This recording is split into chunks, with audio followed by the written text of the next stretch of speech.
17 or 18 Celsius, not feeling too chilly. Into Wednesday morning, again, a cool start to the day. Plenty of bright weather first thing. A few more showers develop across eastern England. Elsewhere, it stays mostly dry as a ridge of high pressure builds in. That leads to a settled end to the day on Wednesday, but it's only ahead of the next batch of rain moving in for Thursday and Friday. A brighter outlook with Box Solar, sponsors of weather on GB News.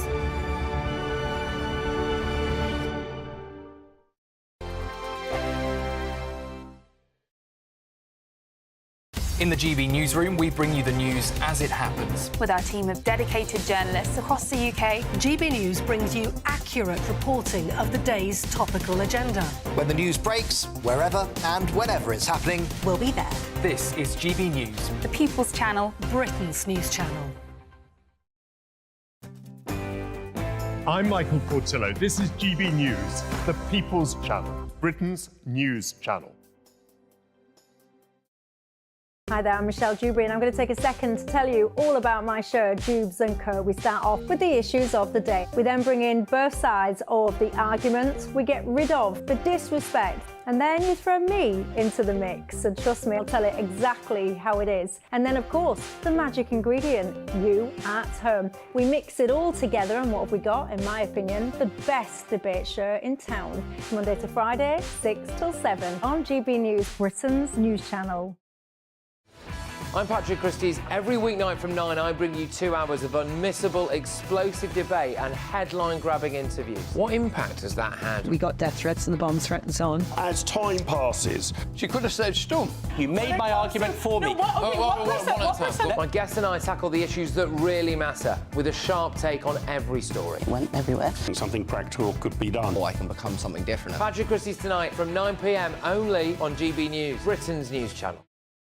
We're proud to be GB News, the People's Channel. And as you know, we always love to hear your views. Now, there's a new way of getting in touch with us at gbnews.com/yoursay. By commenting, you can be part of a live conversation and join our GB News community. You can even talk to me, Bev Turner, or any of the members of the GB News family. I'm Stephen Dixon, and thanks for joining us on GB News, Britain's news channel. Every Saturday, 10 till 12, we'll bring you all of the news that you need to know. We'll also remind you that there is so much to smile about. It's my favourite time of the week. I get to relax, enjoy some light-hearted stories, and let Ellie teach me about fashion too. That's Saturday Morning Live, every Saturday, 10 till 12. Only on GB News, Britain's news channel. I'm Emily Carver. This is GB News, Britain's news channel. GB News is Britain's election channel. And when the big stories break, we're tackling them on Britain's newsroom. When we disagree, and we disagree a lot, it's even livelier than normal. We don't disagree that much. We do. His comedy, though, is revolting. I knew her, and unlike you. That explains Beverly Turner's temperament. It's a bit frosty in here, isn't it? You'll have one of me one day. For dartball practice. Britain's newsroom on GB News. Weekdays, 9:30 a.m. GB News, the People's Channel, Britain's news channel.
Hello there, good to see you. 6 o'clock on this Tuesday morning, the 11th of June. You are very welcome to breakfast with Eamonn Holmes and Isabel Webster.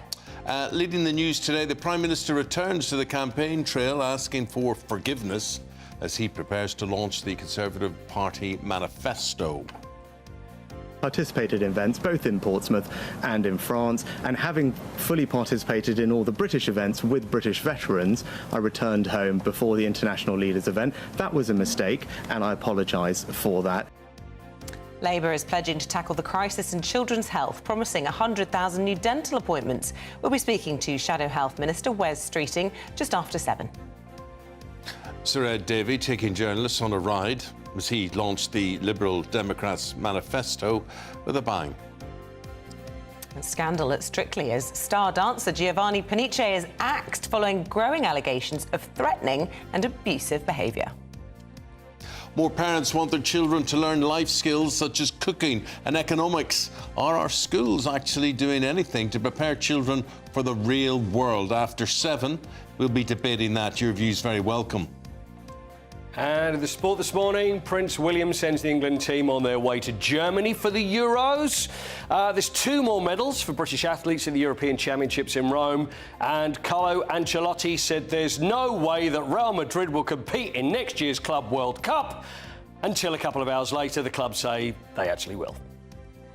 Another one of those days that looks like June but doesn't feel like it. Northerly winds continue to bring a chill, but will they continue to bring some showers? Join me later for a full forecast.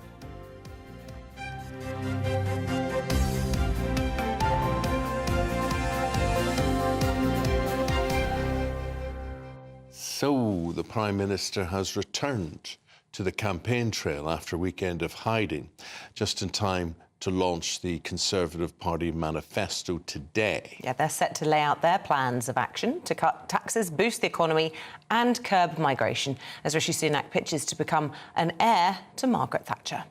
Later today, he will launch their Child Health Action Plan, tackling what they call, this is Labour, a crisis in children's dentistry. And what they're planning to do is to create 100,000 extra appointments for children. Well, let's take a look at some of the key moments of what our leaders got up to on the campaign trail yesterday. I'm prepared to take bold action to cut people's taxes, protect their pensions and bring migration down. And in contrast, Labour are just going to put everyone's taxes up. That's a choice. Only one of 2 people will be Prime Minister on July the 5th, Keir Starmer or I. A vote for anyone who's not a Conservative candidate just makes it more likely that Keir Starmer is Prime Minister. I'm energised about the vision that we're putting forward for the country. Childcare and nursery places are really essential. They're so good for children in their development and making sure that when they arrive at primary school they've got the skills that they need. Really good for parents and carers because they can get back into the labour market.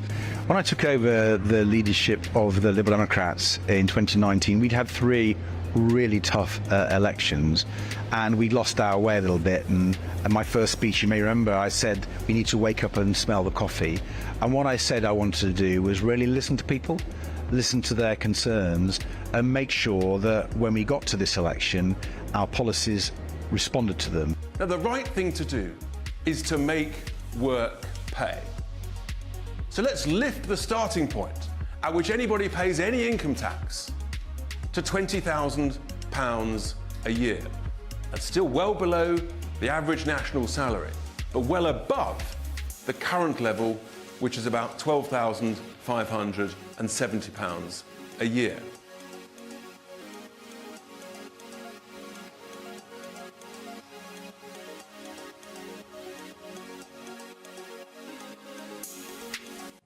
Dear God, if I see the Lib Dems again going down some water slide or whatever the heck that was about, what is that about? How stupid do they take us all to be? Well, throughout this whole election campaign, we're going to hear from people across the whole country about what really matters to you. And does the Lib Dems coming down a water slide, or what else have they been doing? Oh, stupid, on a paddleboard, talk about sewerage in the water. Oh, well, today we meet Sam Richardson. They're from Falmouth and they're giving us their take. I'm Sam Richardson, I'm 29 and I'm from Falmouth. So in Falmouth and Truro, the Labour Party have the best chance of getting the Tories out, so I'll be voting for the Labour Party this year. Well, I would consider myself to be centre, left of centre in my sort of politics. I feel like the last 14 years have been a bit of a disaster, to be honest. Food bank usage is up, There's a really bad housing crisis in Cornwall. Everywhere I seem to go, there seems to be shops closing down, the high streets are dying, and I just feel like most things have been really badly handled by the Conservative Party. So I think Keir Starmer's quite a serious man, which appeals to me. I think we need, especially at the moment, with the world in the state that it is, we need someone who can look at the books, make sure that the numbers add up. He's someone that I feel like, with his past as a human rights lawyer, I think that he's well suited to the role and well suited to the job at hand. I know that there's an argument that he's boring, but personally, I don't. What's wrong with boring? I yearn for the day where I don't wake up and worry about opening up my news app and seeing something ridiculous that the leader of the country has said. It doesn't have to be this soap opera all the time. I don't know that we should ever support one political party anyway. I think we should have our own political opinions and then err towards whoever best represents those. I think that's a much better way of doing it instead of pledging allegiance like a sports team. When you're 19, there's a lot of future left, right? So I would say that I've actually probably seen more politically engaged young people. Whether or not that's around economic or social issues, it seems to be more prevalent now than personally what I've seen for a long time, especially with things like the climate crisis. So, Sam Richardson from Falmouth expressing his views to you, GB viewers and listeners. What do you think of what you're hearing from him? He talks sense, but do the politicians? Yes, well, let's get the thoughts this morning of the journalist for the Labour list, Kathleen Clark, and the political correspondent for The Spectator and regular on the show, James Hill. Good morning to both of you. James, should we start with the mea culpa from Rishi Sunak? He came out, he apologised, he wants to move on, and, of course, we will all be talking about his manifesto launch today, and we're told to expect the third 2p cut to national insurance in a year. Didn't work the last two times. Can it swing it for him this time? Well, I think it's going to be unlikely, unfortunately. I think the key thing, though, of course, is making yourself economically credible. So I think there's going to be some disappointment from what I can already pick up from the Conservatives right now, which is that they wanted to have a big economic offer. But I think that the Tory high command, Jeremy Hunt and Rishi Sunak, think that this is the best way of trying to balance out having tax cuts that they want to see, but with also having spending that people want to have on different public services. So it's going to be some of an offer, but I think it's probably going to be the story of Rishi Sunak's premiership, arguably, which is too little, too late. Yeah, Kathleen, Sunak, should he even? Kathleen, I said, sorry. Sorry, we're having a problem. All right, well, not... OK. Thank you, there's Kathleen there. Kathleen, Sunak, should he even be delivering a manifesto for the Conservatives today after his D-Day faux pas? Thank you for having me, Eamonn and Isabel. As Labour list readers will tell you, I've never seen a campaign like this. It's just disaster after disaster. This is very last-minute Larry, desperate Dan stuff at this stage. I can't believe it's only a few weeks to go and we're really looking at a Conservative wipeout. I don't know what he can do to change the polls at this late stage of the game. I'm just not convinced there's anything he can say today that's going to bring back that 20-point lead that the Tories desperately need. James, what about the sort of territory that Reform is creeping onto? They were moving into sort of the tax-cutting area. Some people describing it as Trussonomics on steroids. I mean, you were talking about whether or not Sunak has economic credibility. What did you make of Reform's promises yesterday? Oh, I thought it was just sensible stuff in some ways. If you want to go after the Tory base, I mean, why not offer tax cuts along with a sort of dollop of criticism of the Bank of England? Obviously they wanted to increase the amount of personal allowance from 12,500 to 20,000. So there was a kind of effort to make it not just about sort of the Tory shires, but also a lot of basic people across the country and what they're earning. I thought it was interesting stuff, some of it, and I think a lot of it would have appealed to certain MPs on the right of the Tory party. But I do think that people will be voting Reform not so much for their economic policies, but rather their social ones, and particularly immigration. So I thought it was, it was interesting to hear what they had to say. But I thought the most striking moment for me was, Nigel Farage using it to launch an attack on the polling companies. And I think, using this election by proxy and things like the economy and the economic manifesto for Reform are actually going to be other different issues which define this campaign. And as I say, immigration will be Reform's big one. So I think that while it was interesting to see it, I don't think anyone seriously thinks that Reform's going to be running the economy on the 5th of July next month. Kathleen, the economy, tax cuts mean tax rises as well, because you cut tax, you give people extra money in their pocket. What do they do with it? They spend it. On Thursday, when Labour launched their manifesto, that they've told us is fully costed, and we'll be seeing exactly what Labour's plan for the economy is. But we've had 14 years of Conservative mismanagement, as your speaker originally said, as Sam said this morning to your viewers.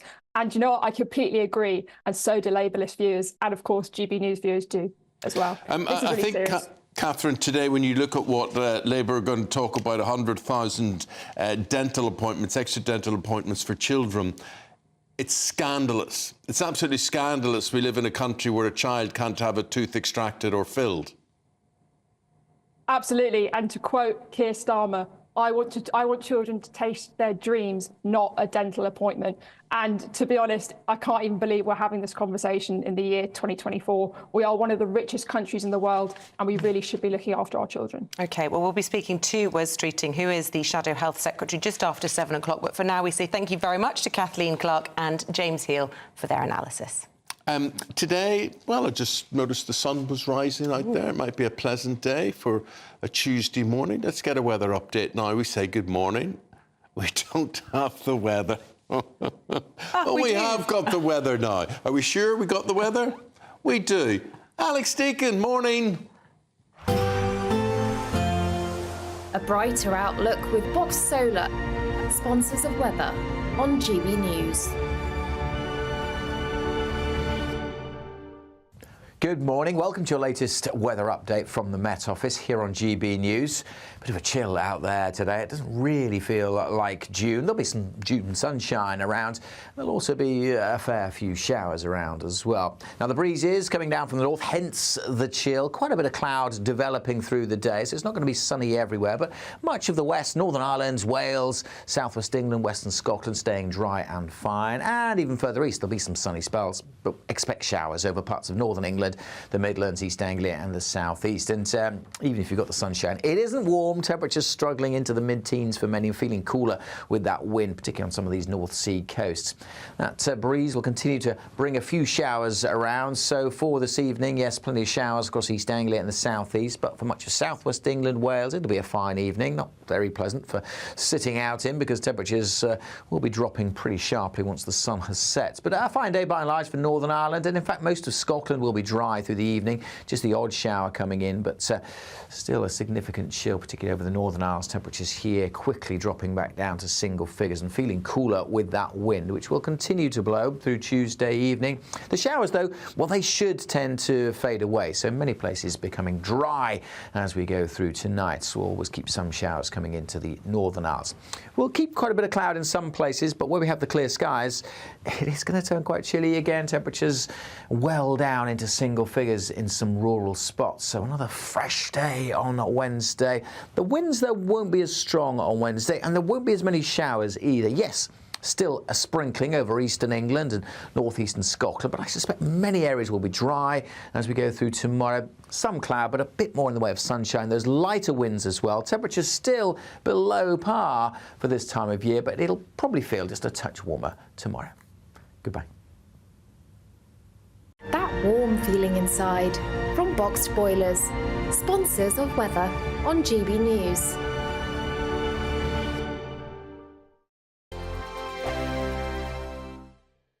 This is GB News, Britain's news channel. D-Day was shrouded in secrecy. Ken Hay was days away from landing in Normandy and still didn't know what was happening. I don't think we really appreciated what we were going into. Actually, on D-Day, I was on a 30-mile route march, and we see the planes going over and that sort of thing. And we realised that wherever they were going, then we got the news that, in fact, it was Normandy, and we knew we were scheduled for that. He arrived on Juno Beach at Coursieux-sur-Mer a few days after the main assault. The soldiers' role was to push forward into enemy territory. I didn't land on D-Day. I landed shortly after in June. I was in the infantry, so I was a rifleman and I was up the front. While on night patrol on July 7th, his unit was attacked. My brother was a corporal in the same platoon, and he was out with me. He got back, 16 of us out of 30 got back. 5 of us got captured, and 9 got killed. Germans put him to work in a POW camp in Zabas, Poland. With Soviets advancing, the prisoners were forced to march for 1,000 miles. At one point along there, my leg was chopped. I lay down in the snow. If it hadn't been for 2 guys who fell back in the column and picked me up, I'd have just gone to sleep and frozen to death. 2 American tanks turned up on the 22nd of April, Sunday afternoon, and we were liberated. Ken feels pride for the role he played in Normandy and thanks God for keeping him alive. People say, why did you volunteer for the services? It was a completely different atmosphere then. You did your bit. The People's Channel. This is GB News, and we are Britain's election channel. This vote may seem to be about the politicians in the media, but it's actually about you. And we won't ever forget that. Join us up and down the country as we follow every moment together. Now, more than ever, it's important to hear all sides as you make your decision ahead of polling day. We're here for you. This is GB News. The People's Channel. Britain's election channel. Are the newspapers getting you down? My wife didn't divorce me that month. Struggling to separate the wheat from the chaff? I know that it's a bit of a circus at the best of times.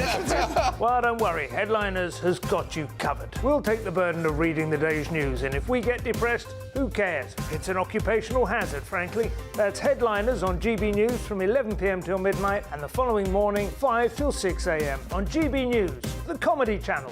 Nah, just kidding. Britain's news channel. This is GB News, and we are Britain's election channel. This vote may seem to be about the politicians and the media, but it's actually about you. We won't forget that. Join us up and down the country as we follow every moment together. More than ever, it's important to hear all sides as you make your decision in the run-up to polling day. This is GB News, the People's Channel. Britain's election channel.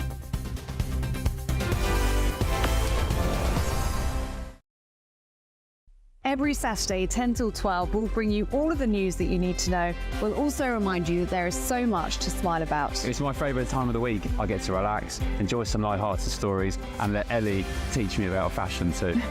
That's Saturday Morning Live, every Saturday, 10 till 12. Only on GB News, Britain's news channel.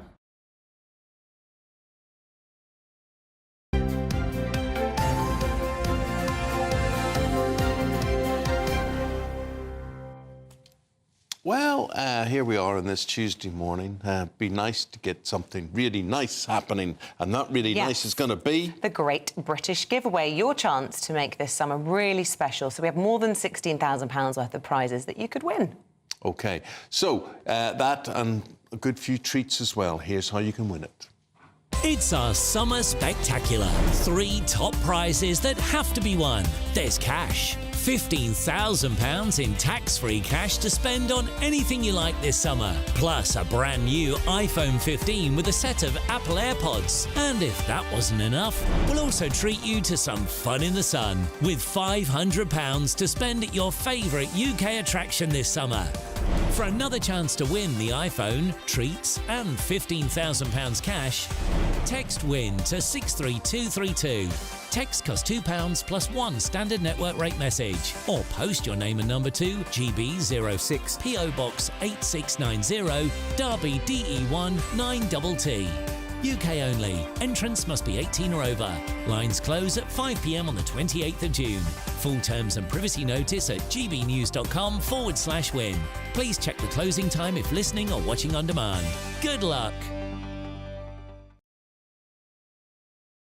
Right, we're going to get the sports update with Paul, who's here in the studio with us. And we said goodbye to Scotland. We said goodbye to England yesterday as they headed off to the Euro. Yeah, well, we say goodbye, but it's more hello to the Euros, isn't it? Yeah. 4 days to go. Yeah. Excited about it? Yesterday I was getting the dates in my diary for particularly the England and Scotland games. I'm thinking of getting a wall chart for Isabel. Have you ever experienced the wall chart joy? Probably. I've just blacked it out. Maybe we should have a wall chart. How do you think they feel if we just put that on the wall behind here with a bit of... Well, it's scientific, isn't it? I think it is. Not go wrong with that. Make sure you fill it in. Don't get the scores wrong. The days, all that. So 4 days away, England are in Gelsenkirchen in Germany. Beautiful place. Is it? I've never been there. Oh, is that where Schalke are? That's in Gelsenkirchen, isn't it? Well, it's rural, it's nice, it's not too built up. So, yeah. Not like Garmisch, which is where Scotland are, because we had that yesterday where we had their John McGinn. training ground is fantastic looking. The hills around them. Yeah. It's the hills are alive. With the song, the music. Oh, my gosh. I did not expect that. No, I did. Every time I see that, I'm thinking Julie Andrews. I can't help myself. Yeah. So anyway, England... Do you know Julie Andrews was knocked over 3 times or so filming that? She? What, by the helicopter? The helicopter, yeah. Really? So it came down, it was so powerful, the blades were so powerful, it knocked her back. I met Julie Andrews. Talk about that. Yeah. You know, lovely, wasn't she? She's a lovely woman. I did an audience with her at BAFTA one time. She is delightful because she was delightful. She's one of the first big stars that I can sort of remember as a kid. Yeah. You know, seeing her in Mary Poppins and whatever. But is it wrong to have a little thing for Julie Andrews back in the day? Is that bad? No. Is it bad? No. She had my... It's nothing to do with the nun. She captivated captains on habit. Trap, so don't worry, you're not alone. That's true. You Me know. and Christopher Plummer. Yeah. And Eamonn, of course. But the helicopter, because it was whipping up a lot of wind, wasn't it? Up on the... I don't mean Julie. In the Alps. But up in the Alps, then they nearly knocked her over, So anyway, back to Gelsenkirchen. Just before they went, did you see that the Prince of Wales I was thought there? this was very, very real and sweet, that he was on the school run and he asked his kids for some advice, and it was Prince Louis's advice that he went for. Was he really on the school run? Because Kate's out of action. But the thing is, the one that looked like the kids, though, is that we'll show it in just a second, because you see all the England team, and they're all gathered together.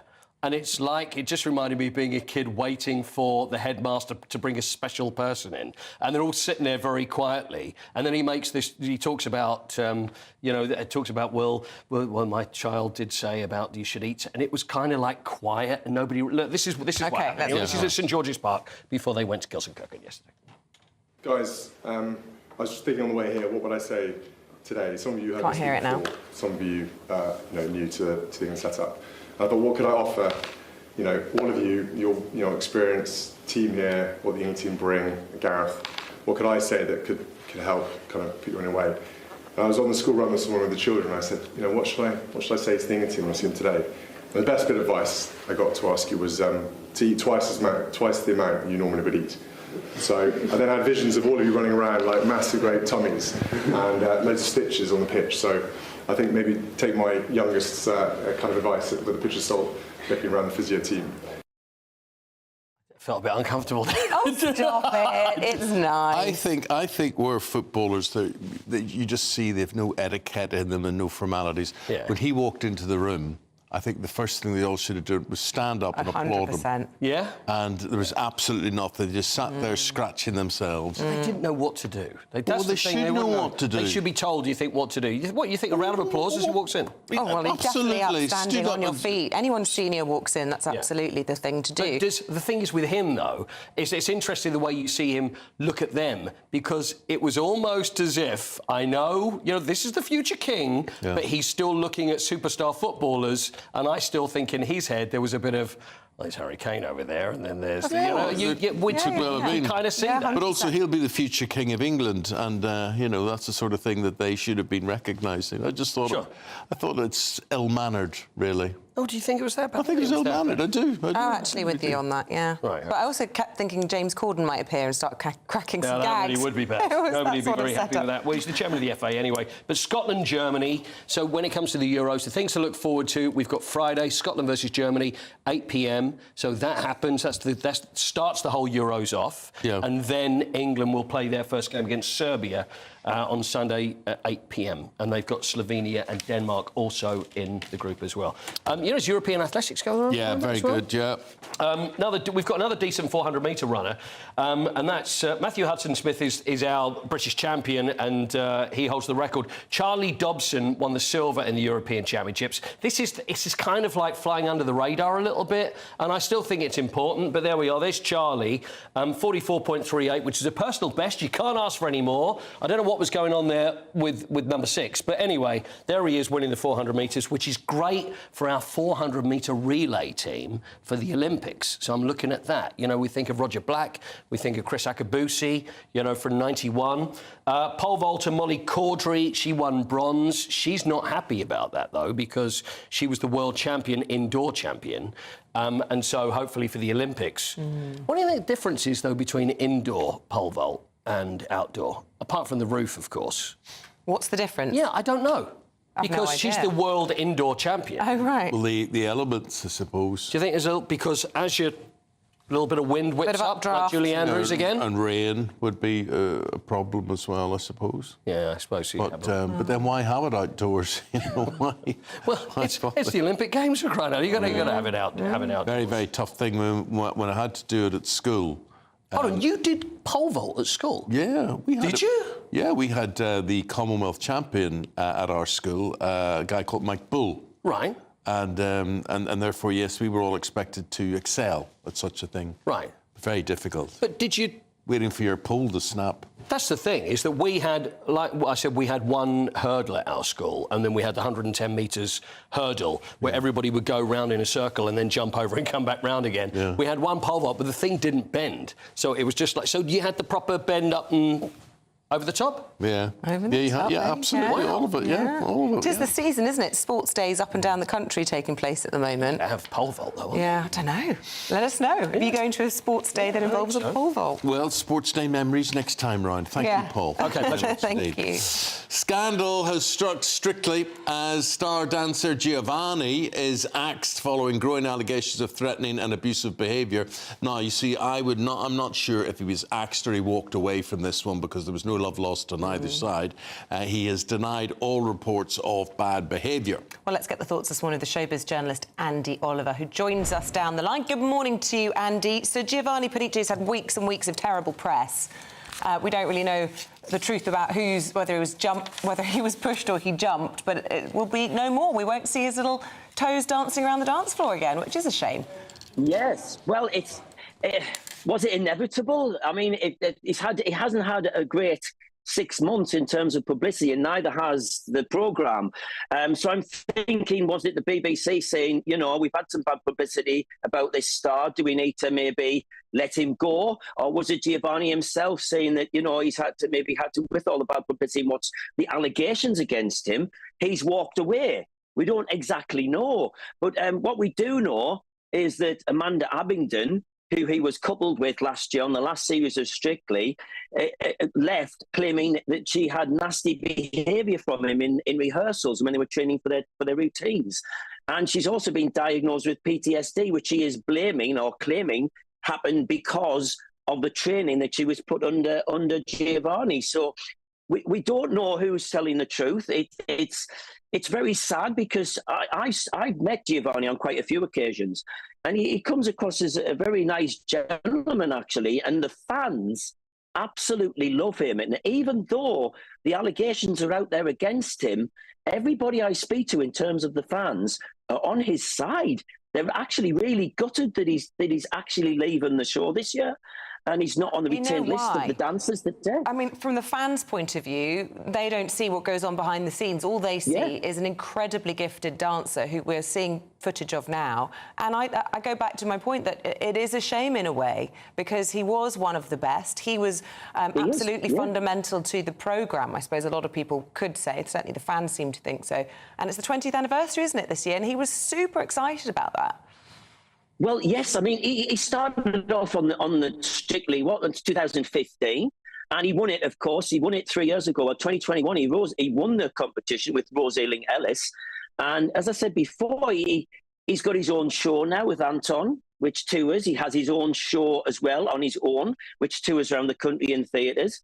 So it's a bit of a strange one. It's a bit of like, has he been pushed or has he walked? Well, it might come out later, but there's all sorts of things coming out because after Amanda came out and claimed all this behaviour against him, a male celebrity last week also came out and voiced their opinion. Now, we don't know who this male celebrity is. Was it somebody he was coupled with? Was it somebody who was on the show at the same time that he was there? We don't know about that. But what we do know is that the BBC have basically released a retained list that they do every year, where with the retain list is basically the retain list of the dancers who are returning, and he's not on it. So the fans, a lot of fans will be gutted, but as you say, we don't know the full story yet as what's gone on. Well, I tell you what goes on, Andy. It used to be, it was, amateurs yes. out there dancing, and you would expect people to dance like donkeys, basically. Now, we see these celebs, and it's almost as if they've got to be judged. They've got to be seen as professionals right from the very start. And it's incredible pressure that no one's allowed to be, a duffer right from the start now. You know what, Eamonn? I mean, you're right. A lot of these people have never danced a foot in their lives, and you've got to think that, yes, they are training, 8, 9, 10 hours a day, but you're going on live television in front of 7, 8, 9, 10 million people, and you're having to learn a routine and dances that you've never done before. So you've got the pressure of learning the dance, remembering it. I mean, it's one thing learning lines if you're an actor or, or something, or a song if you're a singer, but it's a different kettle of fish altogether if you're learning moves that you've never done before. So you've got that pressure with that. That's Eamonn's point. Most of them have all been to dance school and drama school, and they're all semi-professional before they even blow the whistle, which I think takes something of the magic out of it, really. Well, yeah.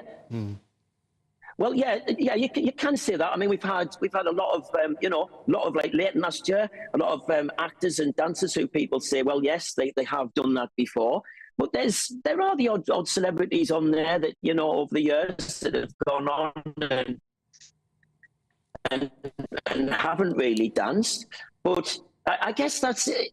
I guess that's the magic of the show. You've got to have a mixture of young celebrities, and you've got to have a mixture of dancers. You've got to have a mixture of people from all different areas of entertainment, haven't you? So you're going to get people who have maybe danced before. You're going to get people who have maybe done this sort of thing. But you're also going to get people who have never, like a newscaster or somebody like that, like yourself, who've never done a dance in their lives as well. But that's what makes the show, doesn't it? Because you don't know what you're going to get every year. No, I totally agree with Isabel. I think that once you get people who have been to dance school and stage school and they know how to dance, then that takes away any magic for me. I mean, if you had a complete duffer like me who's never danced or wouldn't know how to, then there's sort of entertainment with that, if you improve week after week type thing. The Darren Goffs, there's a cricketer, he's built like a rhinoceros and he'd never danced a day in his life, but there was an athlete in there that meant that he was able to become a dancer, and you saw the transformation over the 12 weeks or so. Incredible. Susanna Reid even, not a dancer herself, suddenly able to pull out moves that most of us couldn't only dream of, but it's not like that anymore. Did you see her? 10 weeks of that. Anyway, Andy, we're going to leave it there. Thank you very much indeed. You'd like to see him stay, in short, Andy, yeah? You know what? Until innocent is proved guilty, I guess. Yes, but only because I think he was a popular member of the cast. But if it comes out later that something has happened, then no, because you can't go on a programme like that and treat people like that. It's as simple as that. It's bullying, isn't it? Thank you, Andy. Appreciate it. Andy is a showbiz journalist. Thank you. Now we're going to talk about cooking. A third of youngsters admit to only cooking from scratch twice a week or less. Right. 45% of 18 to 24-year-olds say the price of healthy food is the main barrier to eating better, with most opting for fast food, which is a lie, basically. Because fast food is convenient, it's there, it's available. Look at the television ads. Television ads are unbelievable for delivery apps, for food and fast food outlets and whatever. So, question is, what can we do to get young people to eat healthy food? Here's dietitian and nutrition consultant Helen Bond. Helen, what do you think?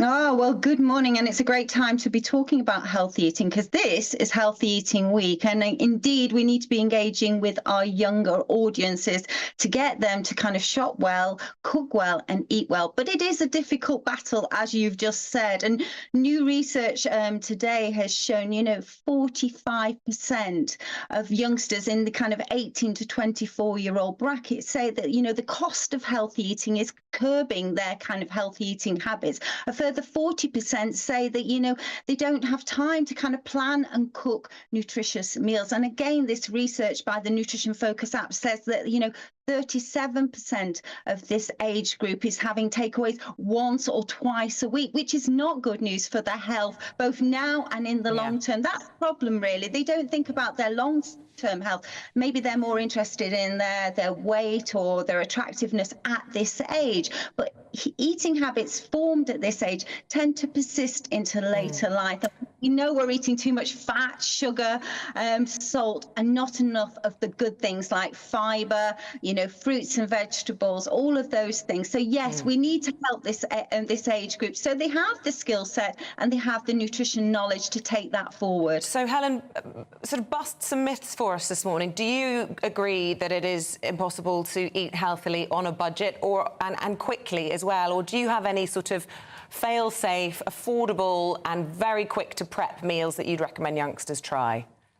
Yeah, and I think technology is really important for this younger audience. You need to engage with them to help them on the way. And that's why, nutrition focus apps like Yazio can help them with a kind of plethora of kind of recipes, whether they're quick and easy, whether they're high in fiber. But I think healthy eating doesn't have to be time consuming. It doesn't have to be expensive either. But you have to have those kind of cost cutting hacks and those time saving things in the kitchen.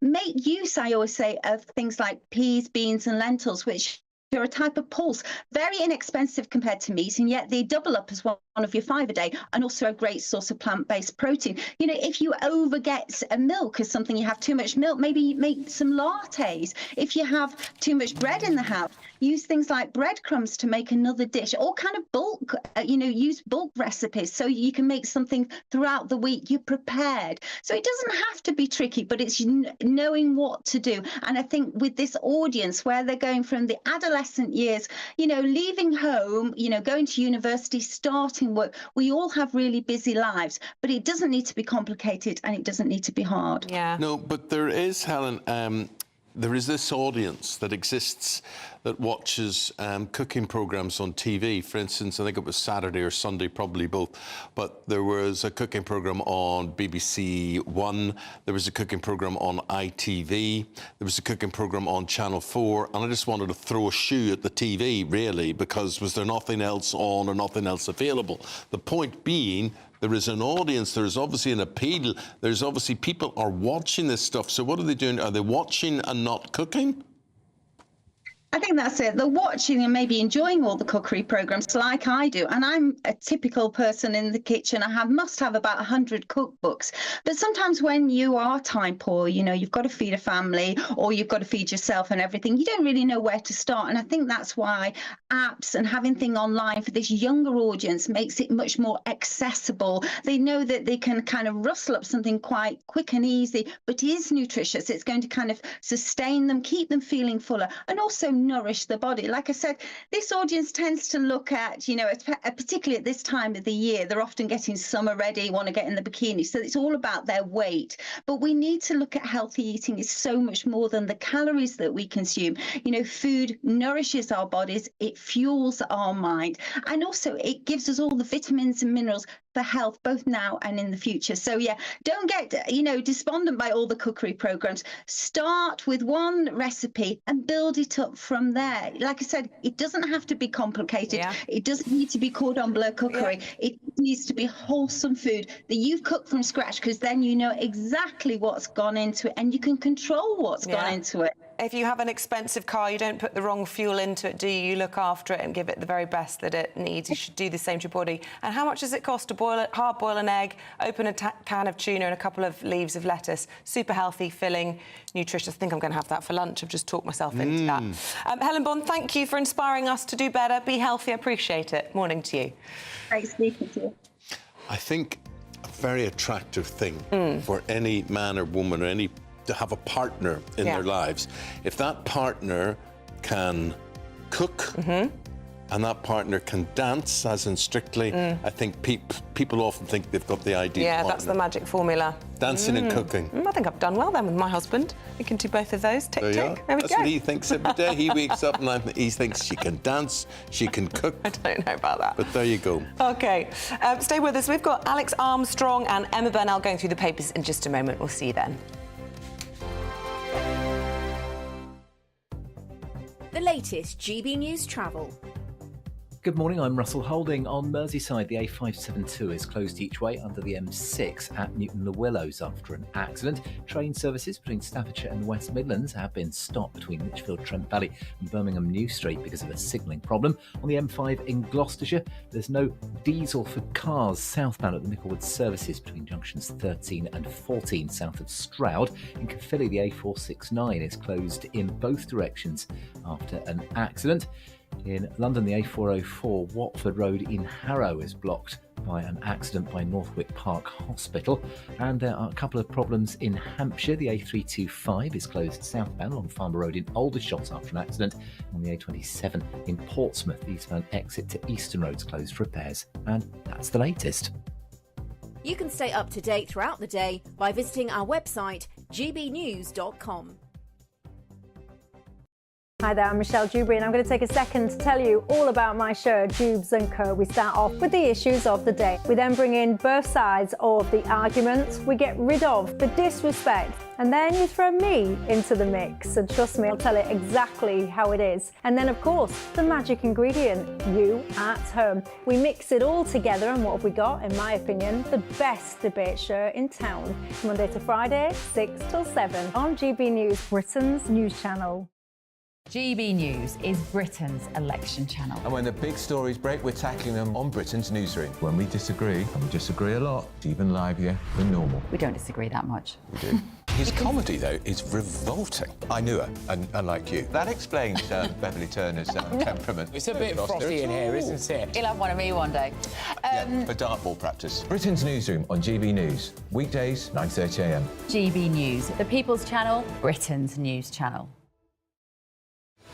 I'm Patrick Christys. Every weeknight from 9, I bring you 2 hours of unmissable, explosive debate and headline-grabbing interviews. What impact has that had? We got death threats and the bomb threat and so on. As time passes, she could have said Storm. You made my argument for me. My guest and I tackle the issues that really matter with a sharp take on every story. Went everywhere. Something practical could be done. Or I can become something different. Patrick Christys tonight from 9 p.m. only on GB News, Britain's news channel. This is GB News and we are Britain's election channel. This vote may seem to be about the politicians and the media, but it's actually about you. We won't forget that. Join us up and down the country as we follow every moment together. More than ever, it's important to hear all sides. As you make your decision in the run-up to polling day. This is GB News, the People's Channel. Britain's election channel.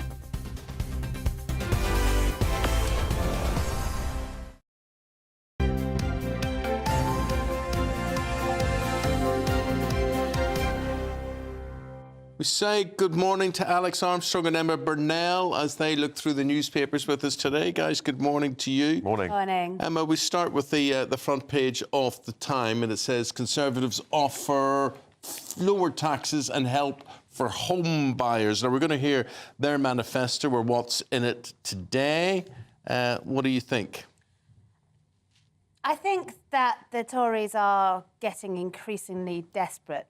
There's a scene in one of my favourite episodes of Father Ted, where they have done several. There's a crisis going on, and they've done a mass, and then they've done another mass, and they come along and say, "Is there any value in doing another mass?" And that feels like the Tories and tax cuts at the moment.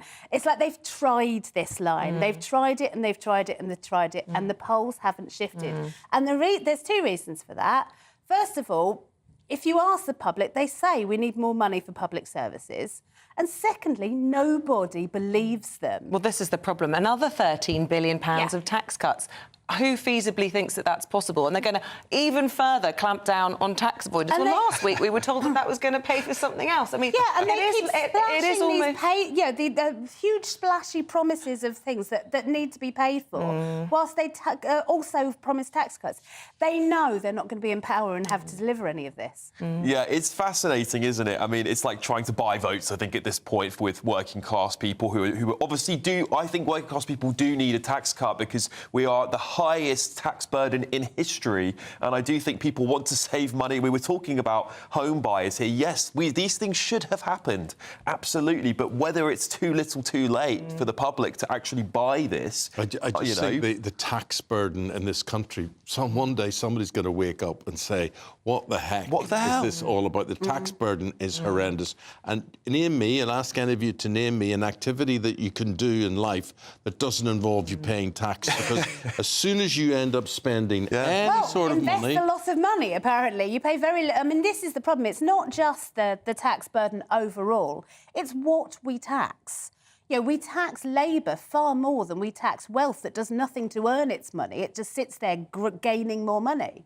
I mean, look, in my opinion, there are just taxes on everything. I mean, I am pleased to hear that they're putting out something to say that they want to cut taxes, but no one's buying it because they've put taxes to the highest on record. So, yeah, it's too little too late. I think the public aren't going to buy into this. Alex, what about Labour today? They're focusing on health of youngsters, and, you know, there will be people probably from the right of politics who will talk about the nanny state and this interfering in family life, and there's no role for the government in that. But, you know, I have to say, these all seem like pretty common sense pledges in terms of a ban on energy drinks for under 16s and talking about taking junk TV ads off the TV before 9 p.m. Yep, I think there'll be a lot of parents out there who see their kids buying all these energy drinks. They've become increasingly popular with the TikTok generation. I mean, the kids can't sleep at night. They're up first thing in the morning. It is really bad. So I am pleased to hear this, and they should be banned. I'd actually ban them up to the age of 18 if it were me personally.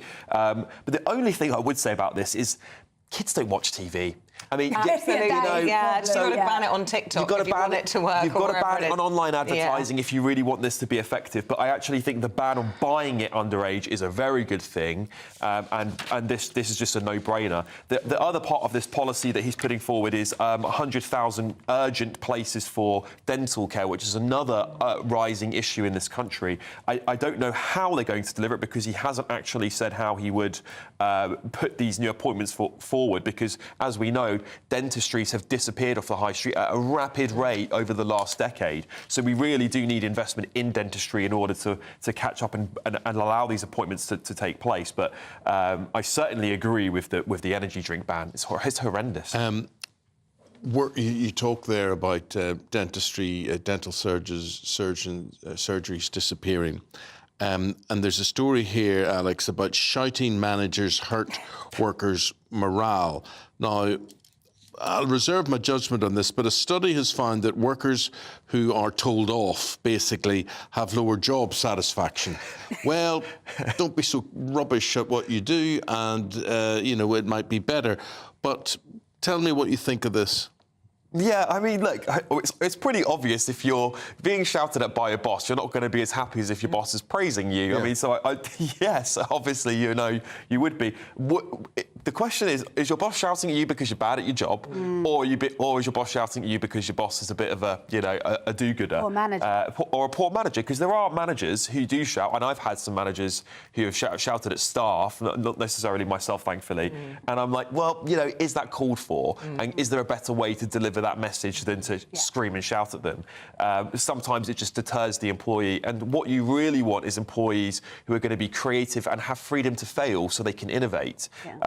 So I think there's a bit of to and fro on this one, if you ask me. I mean, part of the problem is that very, very few managers have ever been trained in how to manage. You do well in a job in the skill set that you have in that job. The only way up in most companies and most organisations is then to take on management responsibility. So that's your promotion.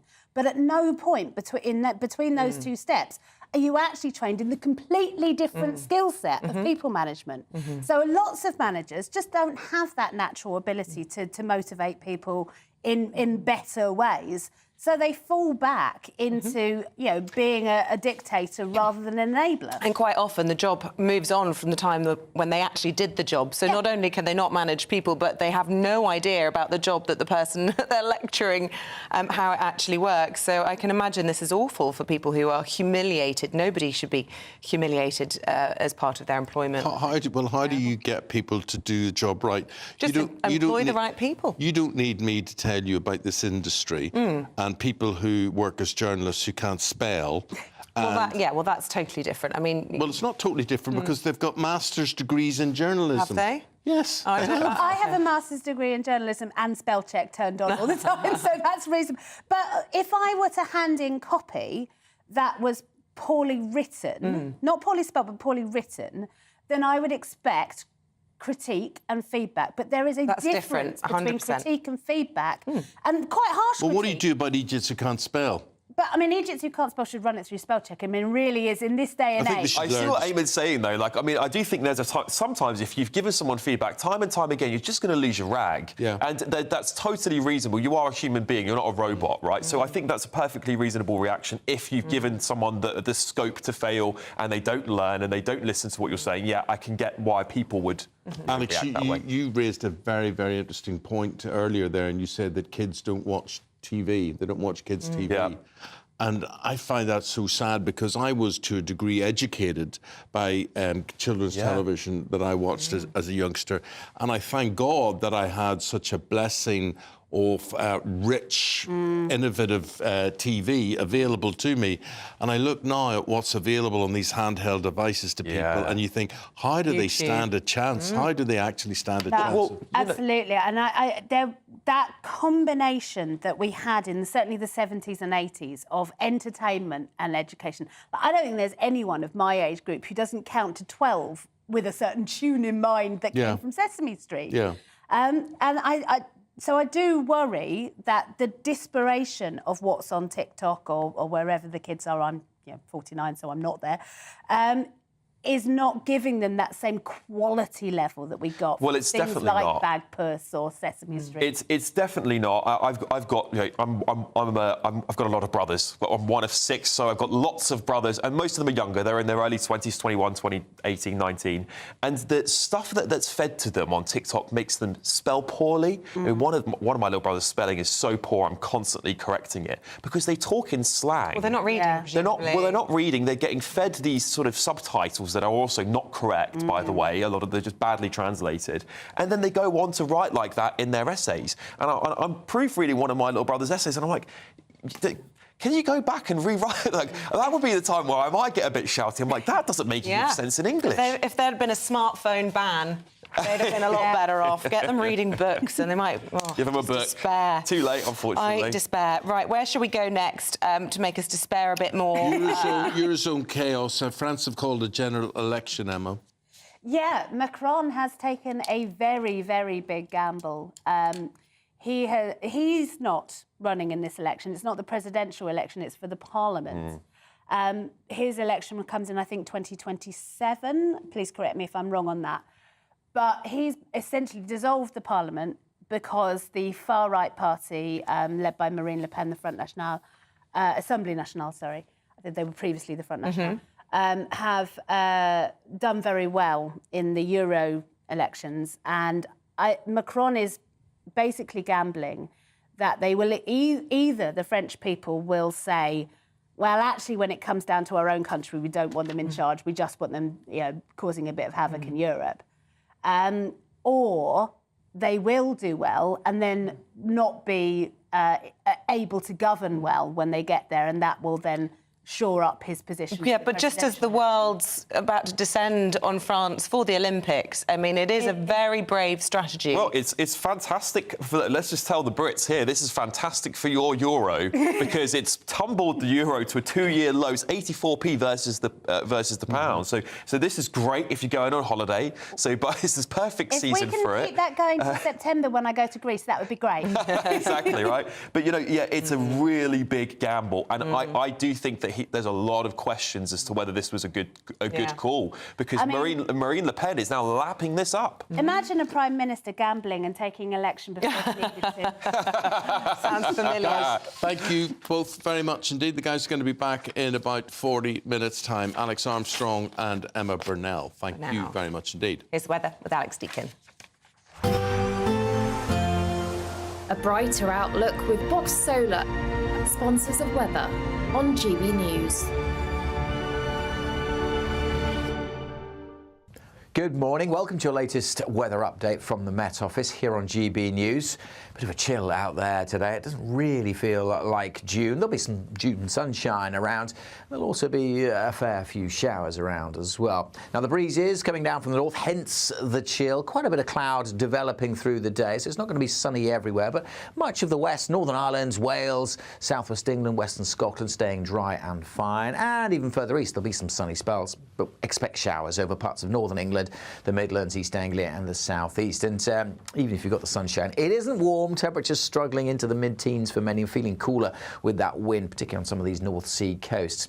That breeze will continue to bring a few showers around. So for this evening, yes, plenty of showers across East Anglia and the southeast, but for much of southwest England, Wales, it'll be a fine evening. Not very pleasant for sitting out in, because temperatures will be dropping pretty sharply once the sun has set. But a fine day by and large for Northern Ireland, and in fact most of Scotland will be dry through the evening. Just the odd shower coming in, but still a significant chill, particularly over the Northern Isles. Temperatures here quickly dropping back down to single figures and feeling cooler with that wind, which will continue to blow through Tuesday evening.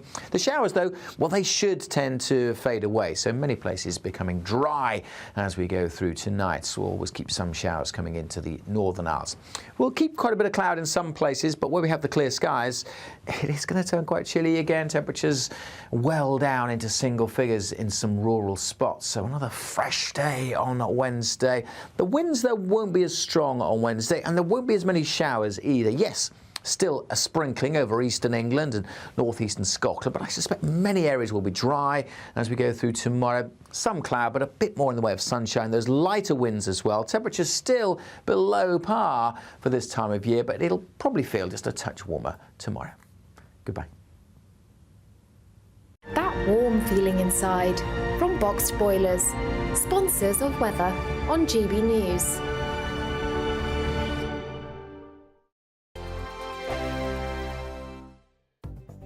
The latest GB News travel. Good morning, I'm Russell Holding. The M8 in Renfrewshire is blocked each way for an investigation at junction 28, the turn for Glasgow Airport, causing queues. The M62 in West Yorkshire is partly blocked eastbound by an accident between junctions 33 and 34 towards the A19 Selby and Doncaster turn. It's slow towards and past there. On the M65 in Lancashire, the eastbound exit at junction 5 at Guide is closed for emergency repairs. On Merseyside, the A572 is closed each way under the M6 at Newton-le-Willows after an accident last night. Trains have been stopped between Lichfield, Trent Valley and Birmingham New Street because of a signalling problem. Caerphilly, the A469 is closed north of Thornhill after an accident. And in London, the A404 is blocked by an accident between the Northwick Park Hospital roundabout and Sudbury Court Drive in Harrow, causing delays. And that's the latest. You can stay up to date throughout the day by visiting our website, gbnews.com. It's our summer spectacular. 3 top prizes that have to be won. There's cash. £15,000 in tax-free cash to spend on anything you like this summer. Plus a brand new iPhone 15 with a set of Apple AirPods. And if that wasn't enough, we'll also treat you to some fun in the sun with £500 to spend at your favourite UK attraction this summer. For another chance to win the iPhone, treats and £15,000 cash, text prize to 63232.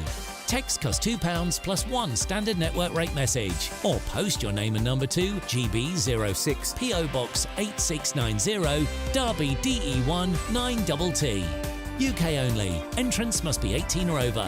Lines close at 5 p.m. on the 28th of June. Full terms and privacy notice at gbnews.com/win. Please check the closing time if listening or watching on demand. Good luck. In the GB newsroom, we bring you the news as it happens. With our team of dedicated journalists across the UK, GB News brings you accurate reporting of the day's topical agenda.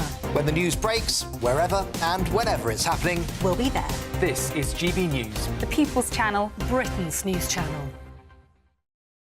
If you want your news to be straight talking... This is a nightmare for the Conservatives again. Down to earth. It's not just Nottingham where this is happening, is it? And most importantly, honest. Hard-working, middle-class taxpayers, they'll get the book thrown at them. Then catch me, Martin Daubney, Monday to Friday, 3 till 6 p.m. on GB News, Britain's news channel.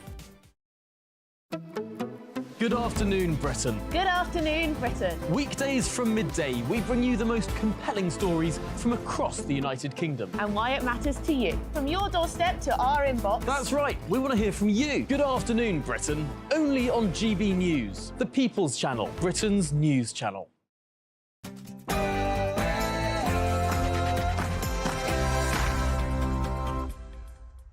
Mickey Mouse. Good morning. It is fast approaching 7 o'clock. It's Tuesday, the 11th of June. You're very welcome.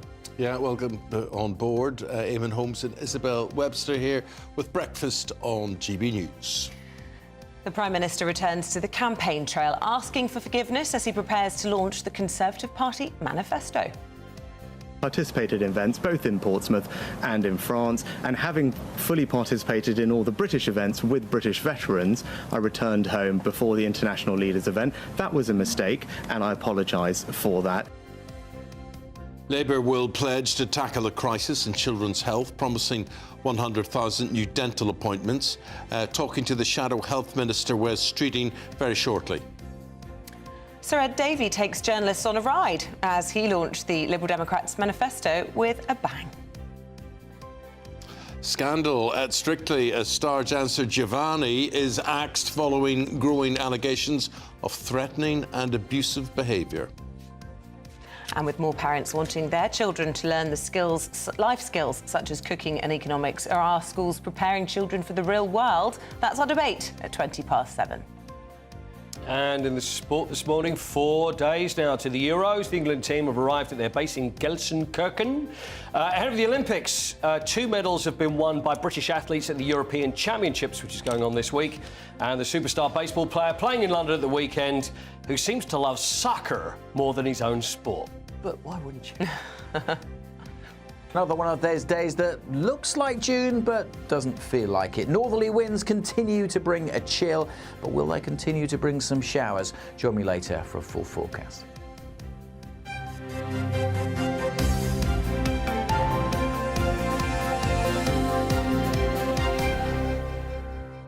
So we're starting with the election this morning. The Prime Minister has returned to the campaign trail after a weekend of avoiding the cameras just in time to launch the Conservative Party manifesto.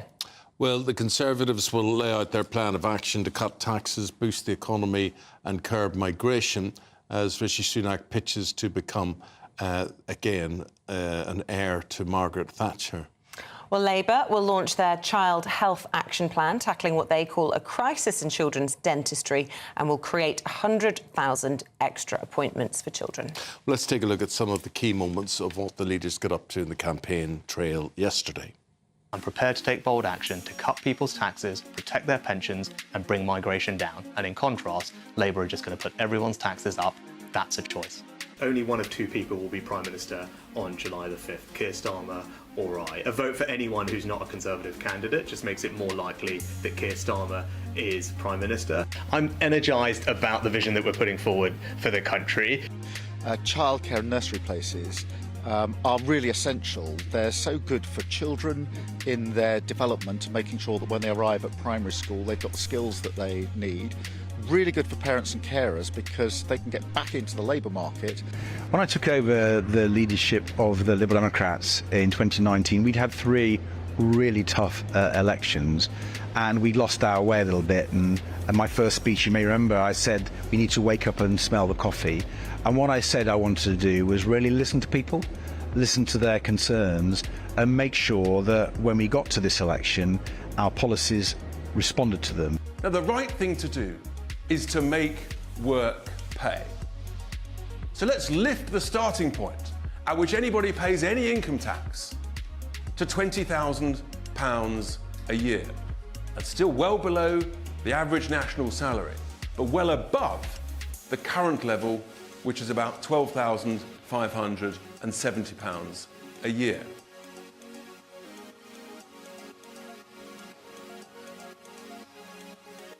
Let's now bring in the Shadow Secretary of State for Health and Social Care. We say good morning to Wes Streeting, who joins us now.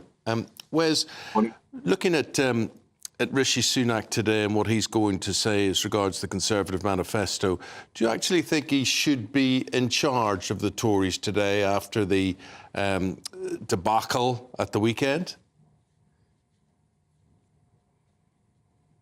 Problem that we're going to have to solve as a country by choosing change at the general election on July the 4th. I actually thought Rishi Sunak's judgment, the values that he demonstrated around D-Day, the choices he made demonstrated why he just doesn't get it, and why one of many reasons why he shouldn't be Prime Minister. I thought his mealy-mouthed apology afterwards, I think, just demonstrated that he didn't really understand why people were so upset and angry. But that's not, in many respects, the worst thing this government has done. When you look at the state of our economy, the state of our public services, the extent to which people are really struggling in Britain at the moment, I just don't think, with the best will in the world, Rishi Sunak really understands those pressures, and he certainly doesn't have answers. I mean, from what I've read in the newspapers... It says a lot, Wes, about you politicians and the circumstances you operate under, because there'd be some 24-year-old advising to say, well, here's what you're going to do on Friday, Prime Minister. You're going to stay here for the British commemoration, and then we've got an ITV interview for you, which is more important if you get back home and do that. And he listens to that. It says a lot about maybe Sunak's lack of experience or his desperation, I would have thought. Yeah, I think there is a lot of desperation hanging in the air, but ultimately, you know, it's very easy to blame the advisors in these situations, but advisors advise, ministers decide, and Rishi Sunak has to be the one that owns that decision. And I never thought I would say this. I had a very low opinion of Boris Johnson by the end of his premiership, but I actually think Rishi Sunak displayed worse character traits than Boris Johnson. I don't think that he would have left our veterans and left world leaders early. I think he would have understood the importance of that day and the importance of being there as the country's Prime Minister. I just don't think Rishi Sunak is the right character for number 10. I don't think he understands why his actions have caused such offence. And I also don't think he understands the challenges and the pressures that families are going through at the moment. And if he did, he certainly wouldn't be now splurging a whole load more unfunded spending commitments today, which ultimately, if he's given the chance and the arsonists are giving the matches back, that's going to send the economy tanking, and it's going to send people's bills, rents and mortgages rising. We will speak to the Conservatives a little bit later on in the programme about all of that, but let's speak to you about your plans. You're talking about the challenges facing children and families. You want to ban fizzy drinks, or these sort of energy drinks for under 16s, and junk food adverts on TV before 9 o'clock, and you're also hoping to magic up 100,000 extra dental positions or appointments for youngsters. How are you going to do that? So just on the energy drinks first, so this is a ban on energy drinks to under 16. So these are the drinks that have got over 150 milligrams of caffeine per litre. It's things like your Monsters, your Prime energy drinks. These single cans, you know, half a litre, contain more caffeine than 5 cans of Coca-Cola, to give you a sense of just how highly caffeinated these things are. And we're responding to concerns from parents and teachers about the extent to which kids, particularly teenagers, but I've heard examples of kids as young as 9, being wired on these sorts of drinks. They're not sleeping properly. It's affecting their concentration. It's affecting their well-being as well as their physical health. So we're going to take action on that. Oh, sorry, I missed that point. I just wanted to know why you think it's the government's role to decide what children should be drinking. Surely parents should be taking that more seriously. That's right, but I think parents also want to see action because parents can't always have eyes on their kids. You know, they send their kids off to school, kids on the way to and from school, they can pop into a newsagent or, you know, shop on the high street and get wired on these things. And, you know, a lot of parents watching will remember, I think it's slightly faded now, but there was a huge fad around prime energy drinks and, you know, these becoming collector's items and being traded in school playgrounds. And when that becomes the case, I think the government has a role and responsibility to step in. And we are being more activist when it comes to kids. On dentistry, so we've committed to deliver 700,000 emergency NHS dentist appointments. 100,000 of those will be targeted at children. There are dentists out there that are willing to do the work, but we have to pay them. So we've committed £100 million to the emergency dentist appointments, which will be paid for by closing tax avoidance and also closing the tax loopholes that are currently left there by the Conservatives in their non-DOMS arrangements. So it's a fully costed, fully funded policy. As with the wider NHS dentistry challenge, the dentists are there, but they're not doing work in the NHS as the contract's such low value. So the Monday after the general election, I'm going to get the British Dental Association in to start the process of wider contract reform so that we can rebuild NHS dentistry, because I'm just really conscious of the fact that NHS dentistry is non-existent in huge parts of the country, and those who can afford it are going private and those who can't are being left in a poor service for poor people, and that's not right. Whereas it leaves me scratching my head, and I think, I mean, I don't know how I've got a tooth in my head today, but, you know, bearing in mind when I was a youngster and what we were allowed to eat and whatever. But you know what? Dentistry was available. NHS dentistry was available. They used to come to you, didn't they, in Northern Ireland? Did they come round to the houses and things? Was that? No, I've made that up. OK, ignore me. Made that up, yeah, forget that. No, so I actually sit and go, isn't it an absolute scandal and a disgrace that a political party has to legislate for this, has to make sure that the children will be proud to smile, be happy to smile, be confident to smile, whereas nowadays it just must be horrendous.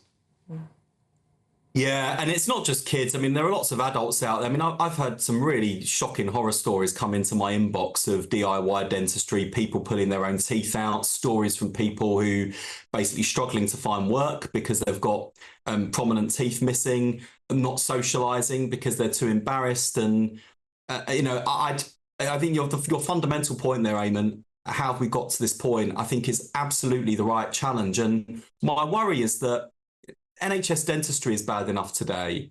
If the Conservatives get a fifth term, we might end up with this being the future for our whole NHS, because I'm looking at the numbers of people that are now voting with their feet and are paying for private scans, paying for private treatment, in some cases now getting themselves into serious debt because understandably people think, well, I'm putting my health first, so I'll borrow or I'll put this scan on the credit card and worry about paying for it later. That's not a future for healthcare in the country that I want to see. And with NHS dentistry, there are dentists out there. Like, that's unlike some of the other staffing challenges we've got in the NHS where it's going to take time to recruit people. The dentists are there, but the problem is the value of their contract. And that's why I'm treating this as such a priority that I've said if Labour wins the general election, it's still an if by law. We'll get them in on the Monday after the election to start that process so we can get the dentists back into the NHS. Sorry to interrupt, we're really short on time. Just quickly, before I let you go, because you are focusing on youngsters this morning particularly, private schools, your Shadow Attorney General, Emily Thornberry, admitted that your 20% VAT on private school fees could lead to larger class sizes in the state sector. Now, Sir Keir Starmer said that his Shadow Attorney General has got your policy wrong. Just explain to us exactly where these children are going to go as parents decide they simply cannot afford this huge hike in private fees. Yeah, Emily made an honest mistake, and I've done that once or twice this campaign. It's going to happen. We're all human. What we've done is look at the tax breaks that are enjoyed by private schools, looked at the challenges in our state schools where we've got, you know, teachers who aren't qualified in maths teaching maths at GCSE in a way they really shouldn't be, and we're going to plug that gap by ending the tax breaks on independent schools. We don't believe that's going to increase class sizes in state schools, Where are not these kids least because go? Well, let's just bear in mind, independent school fees have gone up above inflation every year for more than a decade. So these schools that are now, pleading poverty and saying this is going to be a disaster, I just don't buy it. Inflation hasn't gone up by 20% in 1 year. We've seen inflationary rises over the years, but not in such a huge way as Labour is proposing to do to tuition fees. And I just ask one last time, where exactly are all of these children that will no longer be able to be in the private sector be schooled? If they're not going to be in these larger classes, are you going to build new classes, new classrooms, new schools? Well, as I say, two things. Firstly, independent schools will have to cut their cloth accordingly. And I suspect, because they are businesses, that they will not set their price point at a point that sees parent numbers and pupil numbers fall, because they are businesses and they have a business-like approach to their fee setting, which is why they've put their fees up above inflation for more than a decade. And secondly, look at the demography of our youth cohort now. We're actually seeing a decline in numbers of kids in state schools because of demographic trends. So we won't see class sizes rising. I actually think what independent schools will do is not pass on this cost to parents. They will cut their cloth because their businesses rely on pupil numbers. And that's why I don't believe the special pleading. And finally, we're being honest, there are difficult choices at this election. The public finances are in a mess. And we are unapologetic about prioritising the 93% of kids who attend state schools who do not get a second chance in life, do not get a second chance in those core subjects like maths, where we've got shortages. We're putting those kids first, and I think that is the right Labour thing to do.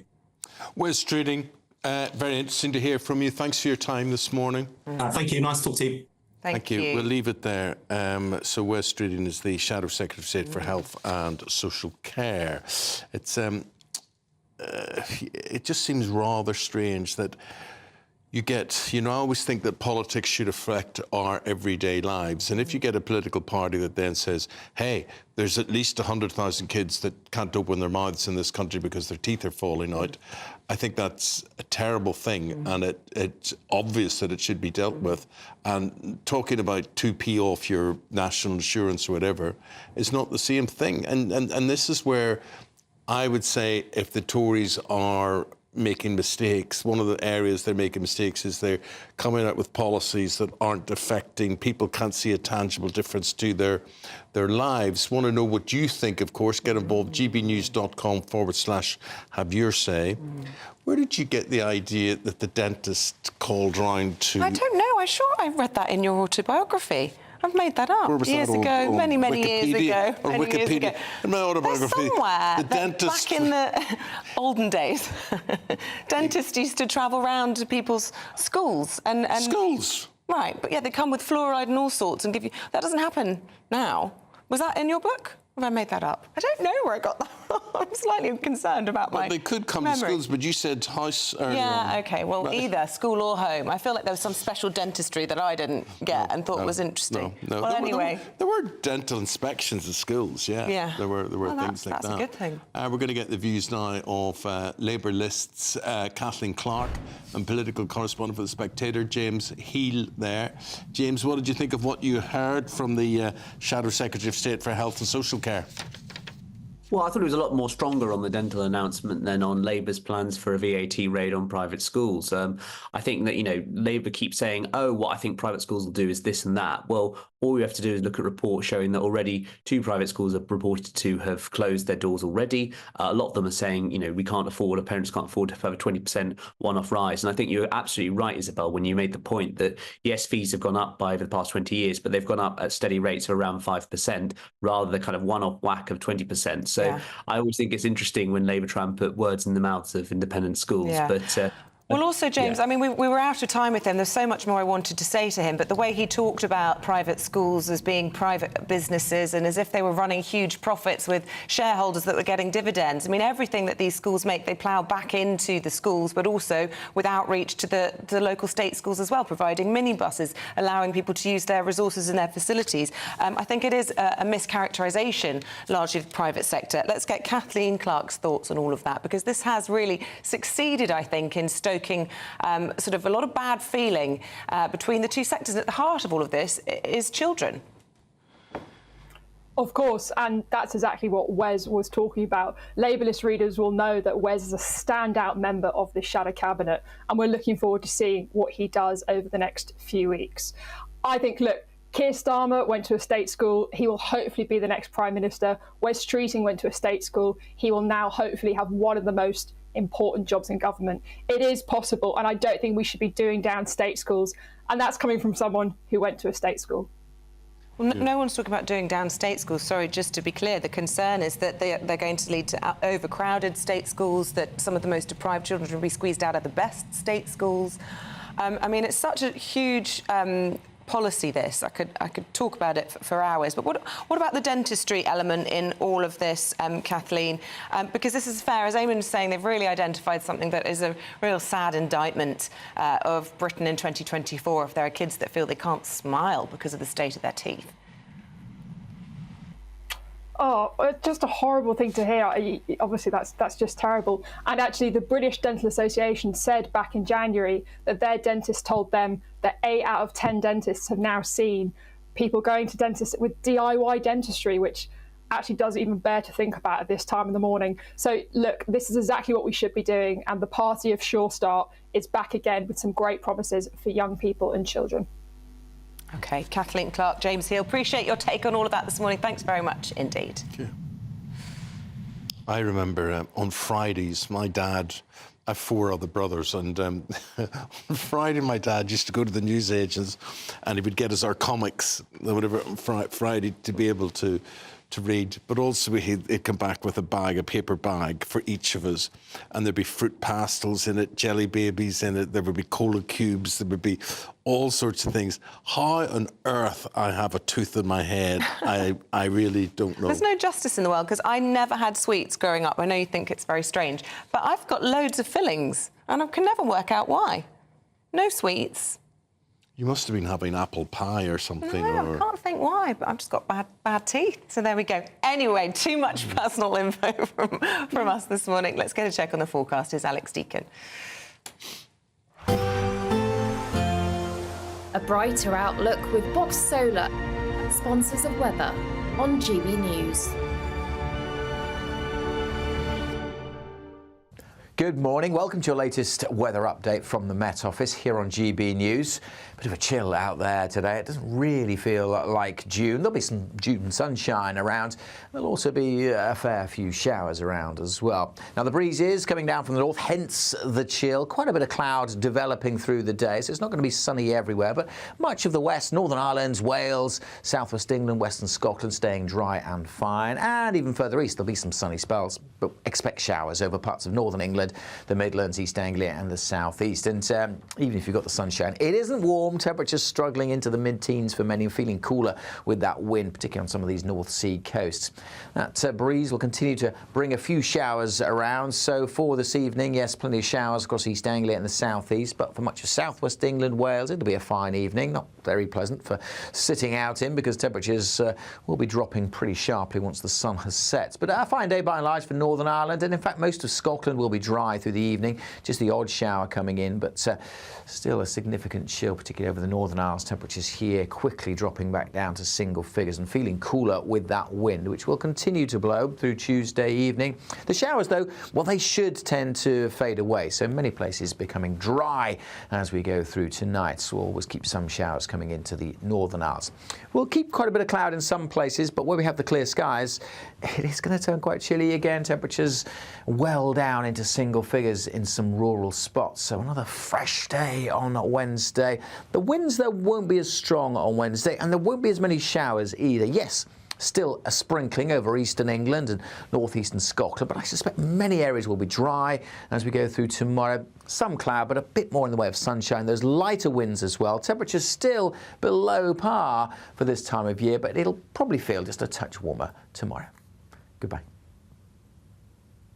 That warm feeling inside from Boxed Boilers, sponsors of weather on GB News. Yeah, we were just saying the weather is just not what it used to be. It was always sunshine when we were young. But here's something to cheer you up. No, nothing seems to be the way it used to be. I just wonder how many people in the country are actually thinking, I want to get out of here. things are so bad, I want to leave the UK. What do you think? Let us know. Share your thoughts with us today.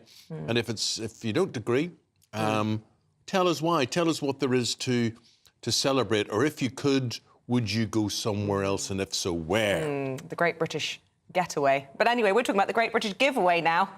Your chance to make this summer really special. The weather might not be good, but you could have £16,000 worth of prizes to win. That's £15,000 of cash and a whole host of treats. OK, you have to be in it to win it. And here's how. We're making this summer funner with 3 incredible prizes to be won. First, a fantastic £15,000 in tax-free cash that you can spend on anything you like. Next, there's the latest iPhone 15 with a brand new set of Apple AirPods. And finally, £500 to spend at the UK attraction of your choice. The summer fun could be on us. For another chance to win the iPhone, treats and £15,000 cash, text WIN to 63232. Text costs £2 plus 1 standard network rate message. Or post your name and number to GB06 PO Box 8690 Derby DE1 9TT. UK only. Entrance must be 18 or over. Lines close at 5 p.m. on the 28th of June. Full terms and privacy notice at gbnews.com/win. Please check the closing time if listening or watching on demand. Good luck. Okay, so here's a question we want to put to you this morning. When you think of your school experience, did school really prepare you for life? Should part of school's job be to prepare youngsters for work? We'll be discussing that next. Stay tuned. Hi there, I'm Michelle Dewberry and I'm going to take a second to tell you all about my show, Dubes & Co. We start off with the issues of the day. We then bring in both sides of the arguments. We get rid of the disrespect. And then you throw me into the mix. And trust me, I'll tell it exactly how it is. And then, of course, the magic ingredient, you at home. We mix it all together and what have we got, in my opinion, the best debate show in town. Monday to Friday, 6 till 7 on GB News, Britain's news channel. This is GB News and we are Britain's election channel. This vote may seem to be about the politicians in the media, but actually it's about you. And we won't forget that. Join us up and down the country as we follow every moment together. More than ever, it's important to hear all sides as you make your decision ahead of polling day. We're here for you. This is GB News, the People's Channel. Britain's election channel. Good afternoon, Britain. Good afternoon, Britain. Weekdays from midday, we bring you the most compelling stories from across the United Kingdom. And why it matters to you. From your doorstep to our inbox. That's right, we want to hear from you. Good afternoon, Britain. Only on GB News, the People's Channel, Britain's news channel. I'm Christopher Hope. From pop stars to politicians, I'll interview anybody in a pub who's got a political opinion. Join me every Friday on Spotify, Apple Podcasts, YouTube or gbnews.com, or wherever you get your podcasts. GB News, Britain's election channel. Join me, Neil Oliver, every Sunday night at 6 p.m. on GB News. And if an hour is not nearly enough for you, go to gbnews.com for special extended episodes online every Friday at 9 p.m, where we can truly get into the nitty-gritty of what's going on. GB News, Britain's news channel. Are the newspapers getting you down? My wife didn't divorce me that month. Struggling to separate the wheat from the chaff? I know that it's a bit of a circus at the best of times. Well, don't worry. Headliners has got you covered. We'll take the burden of reading the day's news, and if we get depressed, who cares? It's an occupational hazard, frankly. That's Headliners on GB News from 11 p.m. till midnight, and the following morning, 5 till 6 a.m. on GB News, the comedy channel. Nah, just kidding. Britain's news channel. I'm Patrick Christie's. Every weeknight from 9, I bring you 2 hours of unmissable, explosive debate and headline-grabbing interviews. What impact has that had? We got death threats and the bomb threat and so on. As time passes, she could have said stump. You made my argument for me. My guests and I tackle the issues that really matter with a sharp take on every story. Went everywhere. something practical could be done. Or I can become something different. Patrick Christie's tonight from 9 p.m. only on GB News, Britain's news channel.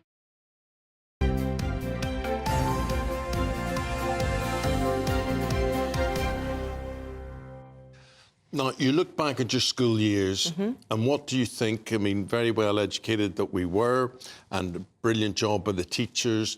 But I think in my particular school upbringing, far too many homeworks. So 9 subjects a day, 9 homeworks a night, absolutely ridiculous, slave labour. You would be, you know, you'd be up at 7 in the morning and you wouldn't be in bed till 10 o'clock at night, and you were doing homeworks until that time. And I don't think that progressed me in life. And I felt that at school, I didn't learn anything practical. I learned nothing about finance. I learned nothing about cooking, for instance. And I feel that I should have. That's what I feel was missing. Yeah.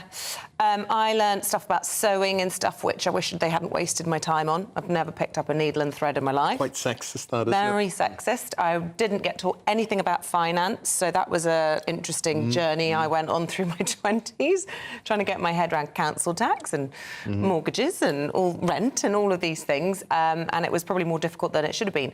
But I do also really believe in education for education's sake. I don't want my kids to go to a factory that is just preparing them for the world of work. No, but I think it should be an option, because I think very few... It should be a rounded education. I think very few of us are actually dedicated to being, I suppose, what am I looking for anyway? Being just brain boxes for the rest of your life. Academics or whatever. Voters, only a fifth of voters think schools prepare your kids for work, compared to 2/3 who believe the education system doesn't give pupils the skills they'll need for employment. So, does school prepare children for work? Let's get the thoughts this morning of a maths teacher, author and broadcaster Bobby Seagull, regular on the programme. Good morning. He thinks schools don't prepare children. And we've also got the political commentator Jonathan Gibson, who thinks they do. Jonathan, let's start with you, because perhaps out of all of the views you've heard from us this morning so far, you might be on your own on this one. Tell us more. No, thank you very much. And look, I certainly don't think that schools are perfect by any means. I think that, you know, bodies of work like finance, teaching people about taxes, how to do a tax return, different vocations would be an amazing thing. But I think, unfortunately, our schools are not necessarily in a scenario or in a place yet where we have the resources and have the abilities to be able to provide that, let alone even kind of a fundamental understanding of the core subjects. And if you look at the educational attainment that we're reaching in this country, it is quite shockingly low. I think there are elements in which we can't ignore school plays an important role, and I think this is often taken for granted in some ways, whether that's in social skills, providing teamwork, building on people's communication, placing some form of time management and also responsibility.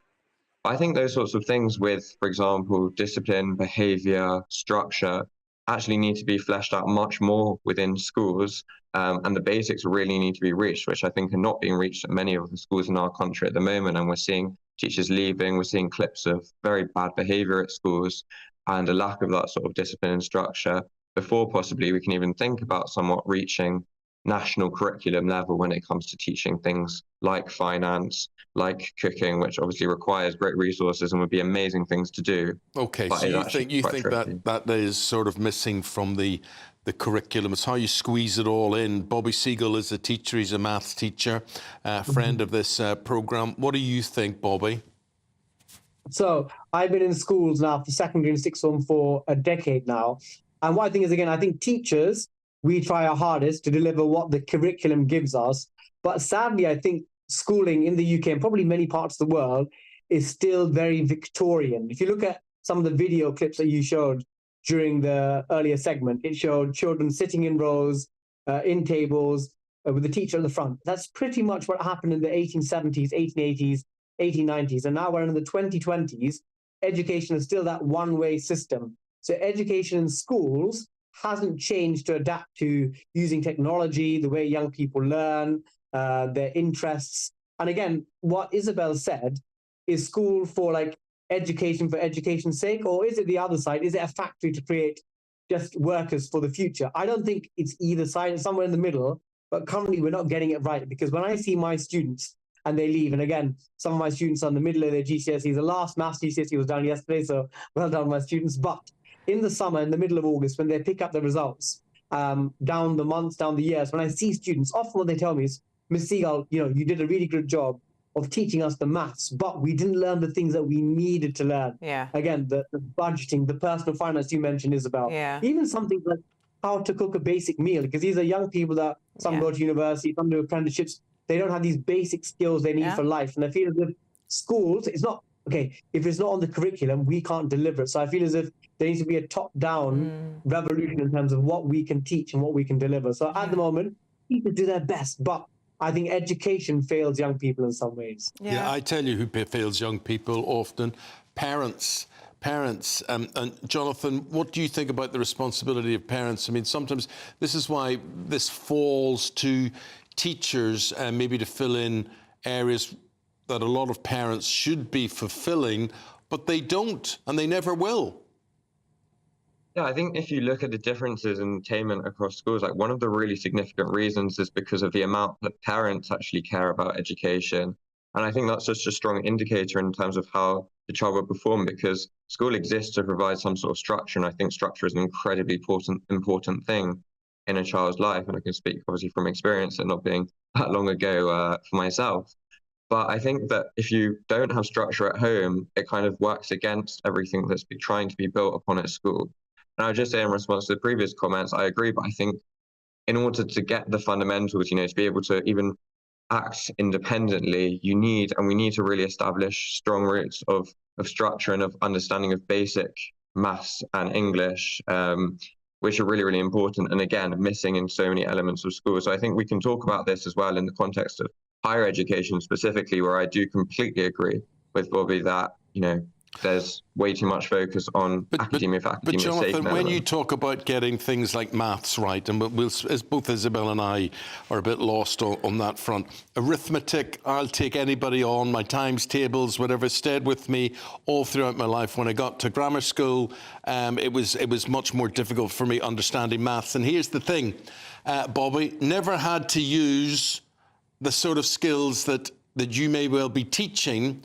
Sin, cos, tan, Pythagoras theorem. Never used it after I was 16. Had to use it, never missed it, didn't need it. Now, I should have been given the option by at least third year to have said, right, bail out of that, Eamonn, it's not for you, instead of being made to take it and fail it in fifth form or sixth form. Yeah, if I can speak onto that point, Eamonn, what I would say is that with maths, I personally think there should be two parts of the curriculum. One, there is the sort of advanced track for students that we think will end up doing sciences, computing, and take on further maths. So those people, they do need access to Pythagoras, trigonometry, as you mentioned. But for some students who may not use maths beyond, there should be almost a separate core maths curriculum of the maths that's relevant to day-to-day life, whether it's simple things like how to use maths in a spreadsheet or how to use maths of budgeting or personal finance. And at the moment, we sort of fail students by forcing everyone to do, even though I find intrinsically attractive and beautiful, we're forcing them to all do these things which maybe they might see as irrelevant. But you never know. I'm always worried about that. You never know what the consequences will be of that. When I was at secondary school, they streamed maths. I was in the bottom set, which meant I couldn't take the GCSE, which would get an A grade. The highest you could get was a C. My mum was not having it. She was absolutely not having it. Bless her, because she was good at maths and had A-level maths and went to Cambridge. She tutored me within an inch of my life, got me moved up a set, was able to take that GCSE. If I hadn't got an A in my GCSE maths, I wouldn't have then been able to get into the university that I then went to for a totally different subject, not maths related, but you had to have an A in maths. So I've had to close doors for me at the age of 14, 16. And I'd always worry about separating people. I think we should be pulling everybody up if we can. Anyway, it's an interesting debate. We have to leave it there. We're out of time. Jonathan Gibson, Bobby Seagull, thank you very much for your thoughts. Thank you both. I do hate maths, though. It still gives me the shivers thinking about GCSE maths. Horrid. Yeah, but amazing tribute to you to actually have ended up getting it through that sort of tuition. Thanks to my mum, really. No, I never got it. I sat it twice, failed it twice. And then just lied on my CVs after that and said that I got it. No one ever checked. So don't do that at home. Don't do that. Well, do that. Do that. Life is about. You got away with it. What if you do get caught? Oh, you could be thrown out. Put in prison? No, but you could get thrown out. I don't know. Well, happiest years of my life, school. happiest I love years school as well. Of my life. My kids love school. And miss it tremendously. And that's the thing, I think, for children, it should be an amazing experience. It should be a really good, happy experience. No child should be depressed going to school off a morning. Let us know your views. Paul will sport after this.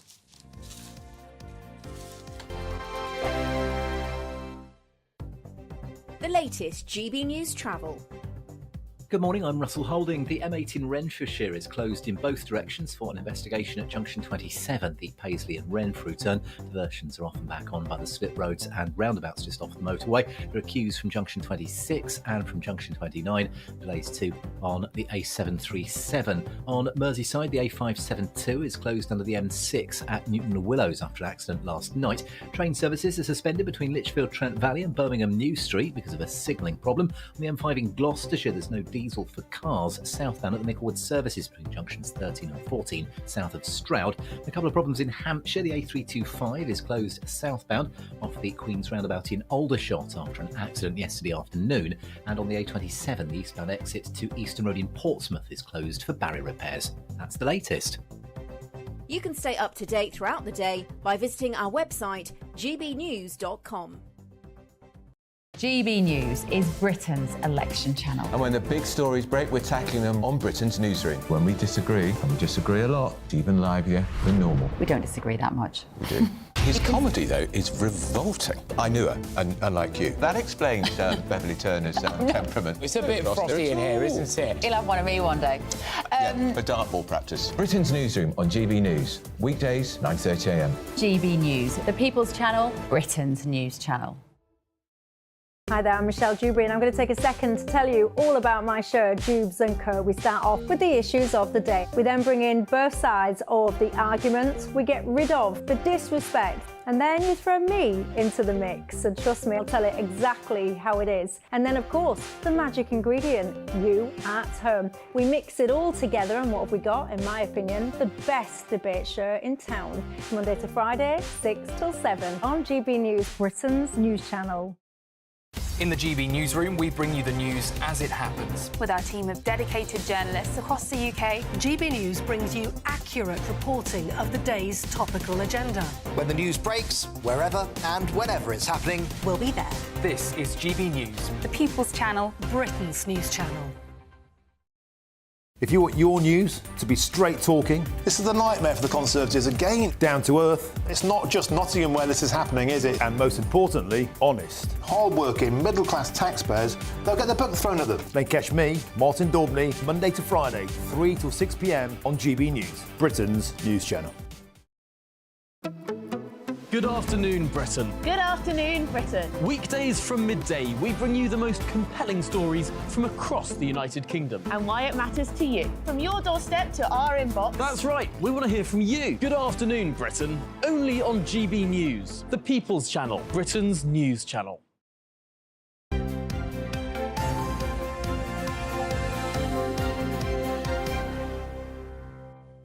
There are 24 teams taking part in the Euros. There are. How many of those clubs, or those teams, wear a red shirt? Oh, my goodness me. Many, not many. Denmark. Oh, you'd have to name them. This could take me some time. Just give me a number. Thank goodness. 17. Out of 24, I'm going to go 5. 6. 9. Oh. 9, OK. 9, right, and then the next colour comes as blue, and then yellow. Right. Now, I wonder what it is. What's the attraction? So many of the teams, when you look at their first choice kit, I know. Just look the same. Yeah. You're going to say what attracts them to wearing a red shirt? I thought the same. This is some Man United twist on this. I knew we were going to go somewhere. Is that what it is? No, there's a suggestion that red is a dominant colour, and it's quite intimidating with teams. But I just thought it's just an. It's usually flag, isn't it? It's usually related to the flag. Is the colour of the shirts that they would wear. I mean, the Dutch wear orange because of the history and orange and all that stuff. And England would wear white. Scotland would wear blue because of the St Andrew's flag. I guess that's the dominant colour on that. So I guess that's maybe it. Well, Real Madrid, Carlo Ancelotti's team, will wear white, except they won't be wearing it in the Club World Cup. Well, They will be now. It's a bizarre one because Carlo Ancelotti was asked about the Club World Cup because it's next year. Yeah. And there's 32 teams. They're trying, and this is FIFA, probably trying to make more money, or Infantino trying to make his mark and to have a legacy. And anyway, so it's going to be a Club World Cup. They're going to have it in the United States of America, and they're going to just try and make it like the World Cup, but for clubs. So there's only Man City and Chelsea will be representing England and everywhere else. Why on earth would Chelsea be representing? Because they do it, you know, the coefficient thing that they tried with the Champions League for next year. It's how many times you've won this and done this. It surely should be the best couple of clubs. Well, we'll leave us out anyway, but that's not the point. Yeah, but the best clubs that year. Yeah, well, Carlo Ancelotti gave an interview, and you know how Carlo Ancelotti is, said FIFA can forget it. The club and footballers will not participate in the tournament. One Real Madrid game is worth 20 million euros, and FIFA wants to give us that for an entire tournament? No way. Like us, other clubs will refuse the invitation. Within the hour, Real Madrid's statement said, our club will compete as planned as we face with pride and the utmost enthusiasm to make our millions of fans around does that the mean world are they getting more money? dream again with a new title? Probably doesn't. It's just something that they said that they get involved in. Carlo, because the thing is, it's another month during the summer. Oh, good They're luck. expecting their players to go out and play. I'm not interested. Not interested with Man United, aren't there? Spurs on there. We're not interested. Not bothered. Right. Not bothered. Why would you get a tattoo of the Eiffel Tower? Well, this is... We're talking a little tennis here. Because this is Carlos Alcaraz, who won the French Open. I think we'd probably see Carlos there. Won the French Open on Sunday. So he's decided that what he would do is now get a tattoo to celebrate that fact. You get Olympians, don't they? Every Olympian has the Olympic rings tattoo now. So he's going to have... Well, we've got a few suggestions. There's Carlos there. How about that one? That's very classy, don't you think? It's very good. Or that's if he's got three arms, I suppose. That's probably comes in handy. I don't know who that is. A little heart there, maybe on the Eiffel Tower. No. But that's what he's suggesting that he's going to get. Oh, that's very classy, Now isn't it? Paris, written across them, just in case you forget where the Eiffel Tower is. I can't think of any reason to get any tattoo of anything on my body. Really? Would you get a tattoo? No, not for me. Not for me either, Isabel. No. I don't think we're old-fashioned. Well, because it's very trendy. Well, the thing is, they'll come and go. But yeah, you know, that's if you the fear. it's there for the rest of your life. Yeah. Right, you're back again, 8:20, my friend. We'll see you then. Okay, thank you. Right, stay with us. Coming up in Making the News, we've got Alex Armstrong and Emma Burnell. See you in a moment.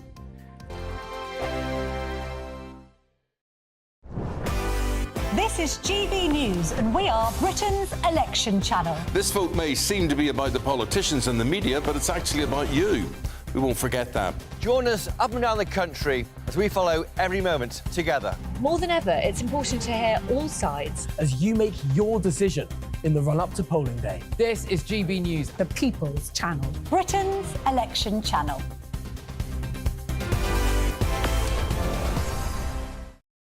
This is GB News, Britain's news channel. As he kissed her goodbye with... Ian Phoenix was in charge of a counter-terrorism group dedicated to bringing peace to Northern Ireland. He was a husband and a father. He was a real Irishman. He had the twinkly Irish eyes. He enjoyed a good joke. He liked a good glass of wine. Susan Phoenix first heard of the accident that killed her husband on her car radio. I was just driving along going, no, no, no. I can still see it. I can still feel it, even 30 years on. On the 2nd of June, 1994, the Chinook helicopter that was taking them to a peace conference crashed into the side of a mountain on the Mull of Kintyre, killing 4 crew and 25 of the country's top counter-terrorism experts. At a board of inquiry, the Ministry of Defence concluded there was no doubt whatsoever the accident had been caused by the gross negligence of the 2 pilots, Flight Lieutenants Richard Cook and Jonathan Tapper. But there was doubt. Plenty of it. There were no eyewitnesses on that foggy night, no flight data recorder, no voice recorder. It took until 2011 for the Ministry of Defence to admit they had not a shred of evidence. At the time of the crash, systematic errors in the software that controlled the engines had been reported. The MOD had seen its safety budget slashed in the run-up to the accident. In a statement, the Ministry of Defence told GB News, in 2010, the Mull of Kintyre independent review was carried out and the findings were fully accepted. The review did not find new evidence to suggest mechanical failure, and no safety issues with the Chinook Mark II were raised in the report. This weekend, the families have formed the Chinook Justice Campaign. But justice may never come. The People's Channel. Join me, Nana Akwe, for an informative, interactive news programme with a difference. It's fun. It's true. You're not wrong. No one will be cancelled. Lovely. Join me from 3 p.m. every weekend, only on GB News, Britain's news channel. I'm Michael Portillo. This is GB News, the People's Channel, Britain's news channel.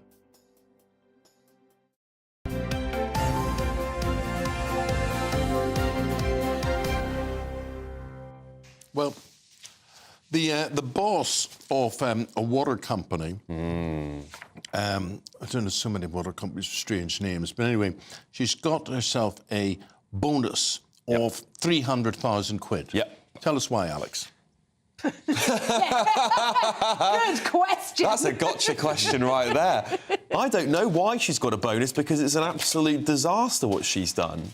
Supposedly, I mean, she must have got the bonus based on high performance. Mm-hmm. So this is Pennon. The water group is called Pennon, and it's revealed that the chief executive saw her pay package jump 58%. Yeah.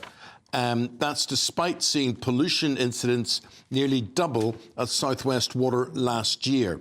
Yep. So what is the obsession? What is the magnetism, and why should you be paid £860,000 a year to run a water company?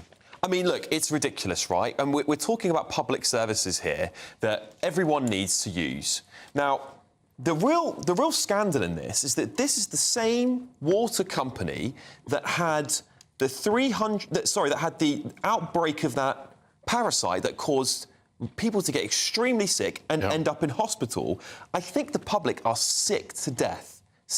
I'm sick to death of seeing these highly paid private sector people who are running services that are critical to human beings to live off of and can't even run the business properly, and are then paid this ridiculous amount of money. It's bonkers. Let's stay with the theme about bosses of these huge companies and talk about BP, Emma. Staff there are being told they must disclose their intimate relationships, but it doesn't apply to the boss. He can do what he wants. I mean, once again, one rule for them, one rule for the rest of us. I mean, I'm always a little uncomfortable about these rules because most people traditionally have met their partners at work. Agree. And yeah, that's a natural thing. If you spend 8 hours a day, 5 days a week with people, that's where romance is likely to happen. The problem, of course, is when that's abused. So it's not a question of don't have romances. It's a question... And I mean, at what point do you declare? Yeah. Like, I don't understand the rules of young romance these days because I watched Love Island or something and there seem to be a million more steps than there were when, in my day, you met someone at a party, you had a snog and then you're like, oh, should we be boyfriend and girlfriend?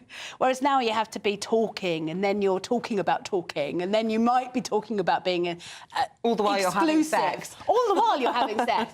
But at which one of these points do you disclose? Well, after you've been on 2 dates? Imagine it goes wrong at that point. Well, can I just give you the alternative view on this? Because if you are a boss of somebody and you're in charge of a big department and you've got an employee working underneath you, they get unfairly treated because they might get a pay rise, they might get special treatment, and therefore for everyone else, that's like, well, that person's sleeping with the boss. Yeah. You know, it's bad, and that's. I then certainly the boss understand ought to be that. part of the same code of conduct. Well, one would suggest, rather than just the mere minions. 100%. I mean, I think if it's there just are between power colleagues, imbalances that you do need to absolutely manage. You're completely right on that, Alex, and there are abuses that happen. But I would say that the thing to do is deal with the abuses, not the love. I couldn't agree more with that. Yeah, quite right. More with that. Emma, could you tell me what the this phenomenon, absolutely incredible, Taylor Swift phenomenon is, and being involved? I mean, what she's doing in Scotland and packing out stadiums, and it is unbelievable. And Taylor Swift is so unbelievable that I've interviewed her and didn't remember it until Isabel or something showed it to me. Yes, and I... What was that? I've interviewed everyone. Yeah, I don't know, but the point is... We're not worthy. Well, yeah, but what is so worthy about Taylor Swift? You know, and really, people are addicted to her. People absolutely adore her. And I think what's fascinating about Taylor Swift is that she does reinvent herself with each new album, with each new tour. And the Eras tour that she's on now is a kind of way of looking back at each version of Taylor Swift that's come along. And I think that refreshing of her image, that is part of what is so appealing. And I think also, like, when I was much younger, music was really tribal. You were an indie kid, or you were into, rap, and it feels like she's appealing across the board. And mums and daughters, dads and sons all love her. Yeah, I would agree with that. OK, we love you too. You're going to be back in 40 minutes' time. Alex Armstrong and Emma Burnell. In the meantime, here's Alex Deakin with your weather. That warm feeling inside from Boxed Boilers, sponsors of weather on GB News. Good morning. Welcome to your latest weather update from the Met Office here on GB News. Bit of a chill out there today. It doesn't really feel like June. There'll be some June sunshine around. There'll also be a fair few showers around as well. Now, the breeze is coming down from the north, hence the chill. Quite a bit of cloud developing through the day, so it's not going to be sunny everywhere, but much of the west, Northern Ireland, Wales, southwest England, western Scotland staying dry and fine. And even further east, there'll be some sunny spells, but expect showers over parts of northern England, the Midlands, East Anglia and the southeast. And even if you've got the sunshine, it isn't warm. Temperatures struggling into the mid-teens for many, feeling cooler with that wind, particularly on some of these North Sea coasts. That breeze will continue to bring a few showers around. So for this evening, yes, plenty of showers across East Anglia and the southeast, but for much of southwest England, Wales, it'll be a fine evening. Not very pleasant for sitting out in because temperatures will be dropping pretty sharply once the sun has set. But a fine day by and large for Northern Ireland, and in fact most of Scotland will be dry through the evening. Just the odd shower coming in, but still a significant chill, particularly over the Northern Isles. Temperatures here quickly dropping back down to single figures and feeling cooler with that wind, which will continue to blow through Tuesday evening. The showers, though, well, they should tend to fade away. So many places becoming dry as we go through tonight. So we'll always keep some showers coming into the Northern Isles. We'll keep quite a bit of cloud in some places, but where we have the clear skies, it is going to turn quite chilly again. Temperatures well down into single figures in some rural spots. So another fresh day on Wednesday. The winds, though, won't be as strong on Wednesday, and there won't be as many showers either. Yes, still a sprinkling over eastern England and northeastern Scotland, but I suspect many areas will be dry as we go through tomorrow. Some cloud, but a bit more in the way of sunshine. There's lighter winds as well. Temperatures still below par for this time of year, but it'll probably feel just a touch warmer tomorrow. Goodbye. Looks like things are heating up. Boxed Boilers, sponsors of weather on GB News.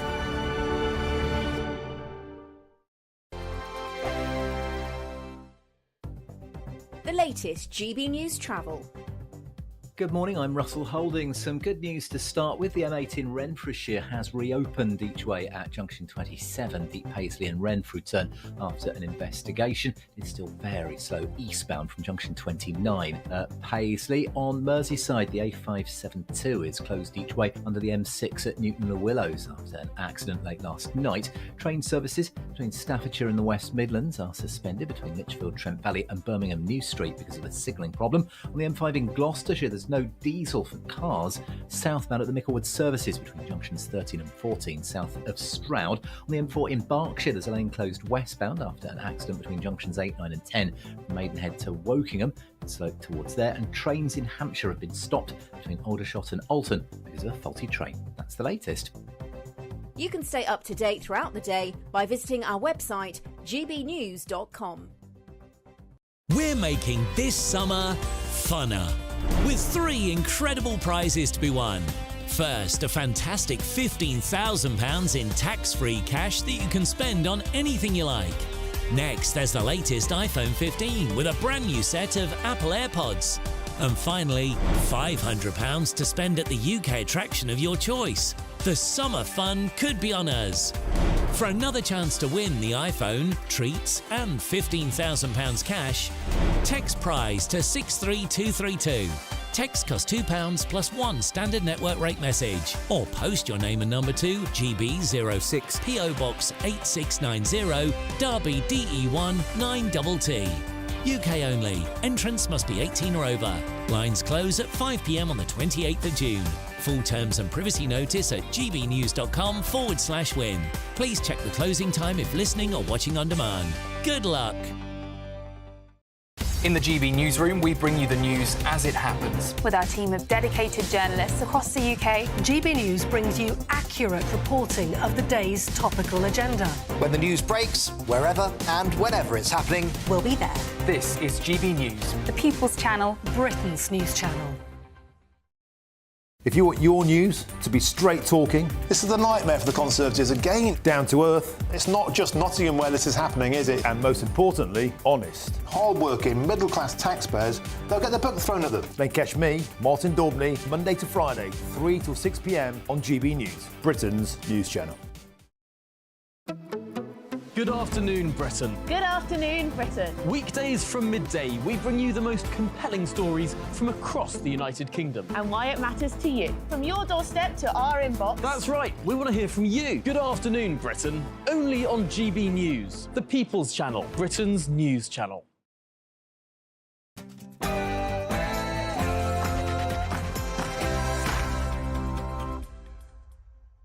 Hello there, very good morning. Good to see you. 8 o'clock is the time. This is Breakfast in GB News. Eamonn Holmes and Isabel Webster. Good morning. Welcome aboard. The Prime Minister returns to the campaign trail asking for forgiveness as he prepares to launch the Conservative Party manifesto this morning. Participated in events both in Portsmouth and in France, and having fully participated in all the British events with British veterans, I returned home before the international leaders event. That was a mistake, and I apologise for that.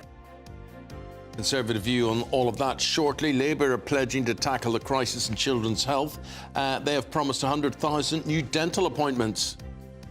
Sir Ed Davey takes journalists on a ride as he launches the Liberal Democrat manifesto with a bang. What was the bang? Anyway, it didn't bang there. There's the Princess of Wales. Now, here's the question. Could she make a surprise appearance at the Tribune of the Colour? Cameron Walker will be revealing all.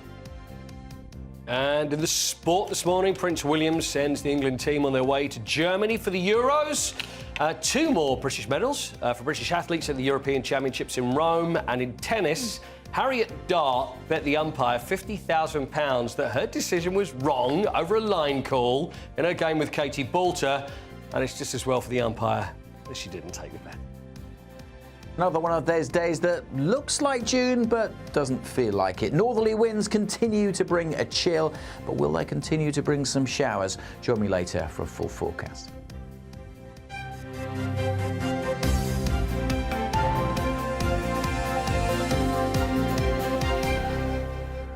Been a busy programme this morning, and you've been very good getting in touch. Yes, we were talking about the Great British Getaway, people deciding they're bored, they're fed up, everything's terrible, they want to leave the country. And lots of you have been getting in touch with your thoughts on all of this. Livy says, I wish they'd bring back the equivalent to the £10 POMs. I'd probably be too old, but I would tell my kids to grab it and go. That, of course, was the pass to get down to Australia for a tenner and start a new life. Sarah, good morning. Very nice to have you on board today. Eamonn, you're so right about leaving the UK. My husband and I are moving to the south of France to retire in a few years from now. And it's not just about the weather, it's the immigration, the politics, which are rigged to be so similar, regardless of whatever party is in charge, the lawlessness, the rise of extremists, so much more but we definitely, as a result, will be moving away from the UK. Bernadette, I left the UK with my family in 2005. We came back in 2017 as I missed my family. I can't believe what's happened to our country. It's very sad. If it wasn't for my children and grandchildren, I would move again. But Linda says, we are one of the luckiest countries in the world, but full of spoilt, entitled people who don't realise what we have. If you think the grass is greener somewhere else, off you pop. So there we go. Linda says it as she sees it. Okay. Keep your thoughts coming in this morning. You do it via our website, gbnews.com/your say. To the election eye, and the Prime Minister has returned to the campaign trail after a weekend of hiding from the media, just in time to launch the Conservative Party manifesto today. So what can we expect from it? Well, it's thought that they will lay out plans for a 2% cut to national insurance in a bid to revitalise their campaign. Labour are going to launch their Child Health Action Plan. That will tackle what they call a crisis in children's dentistry. 100,000 extra appointments for children will be created. Now, earlier on the programme, we heard from the Shadow Health Secretary, Wes Streeting. There are dentists out there that are willing to do the work, but we have to pay them. So we've committed £100 million to the emergency dentist appointments, which will be paid for by closing tax avoidance. Well, let's take a look at some of the key moments of what the leaders got up to on the campaign trail yesterday. I'm prepared to take bold action to cut people's taxes, protect their pensions and bring migration down. And in contrast, Labour are just going to put everyone's taxes up. That's a choice.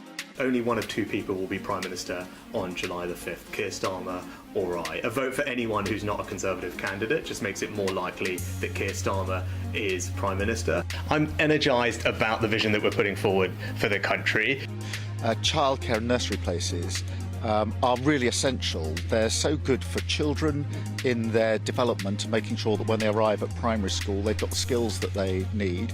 Really good for parents and carers because they can get back into the labour market.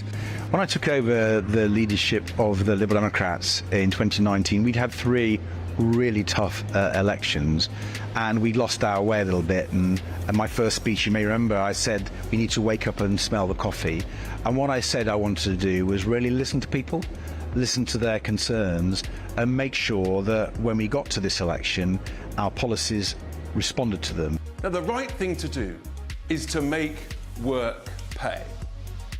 So let's lift the starting point at which anybody pays any income tax to £20,000 a year. That's still well below the average national salary, but well above the current level, which is about £12,570 a year.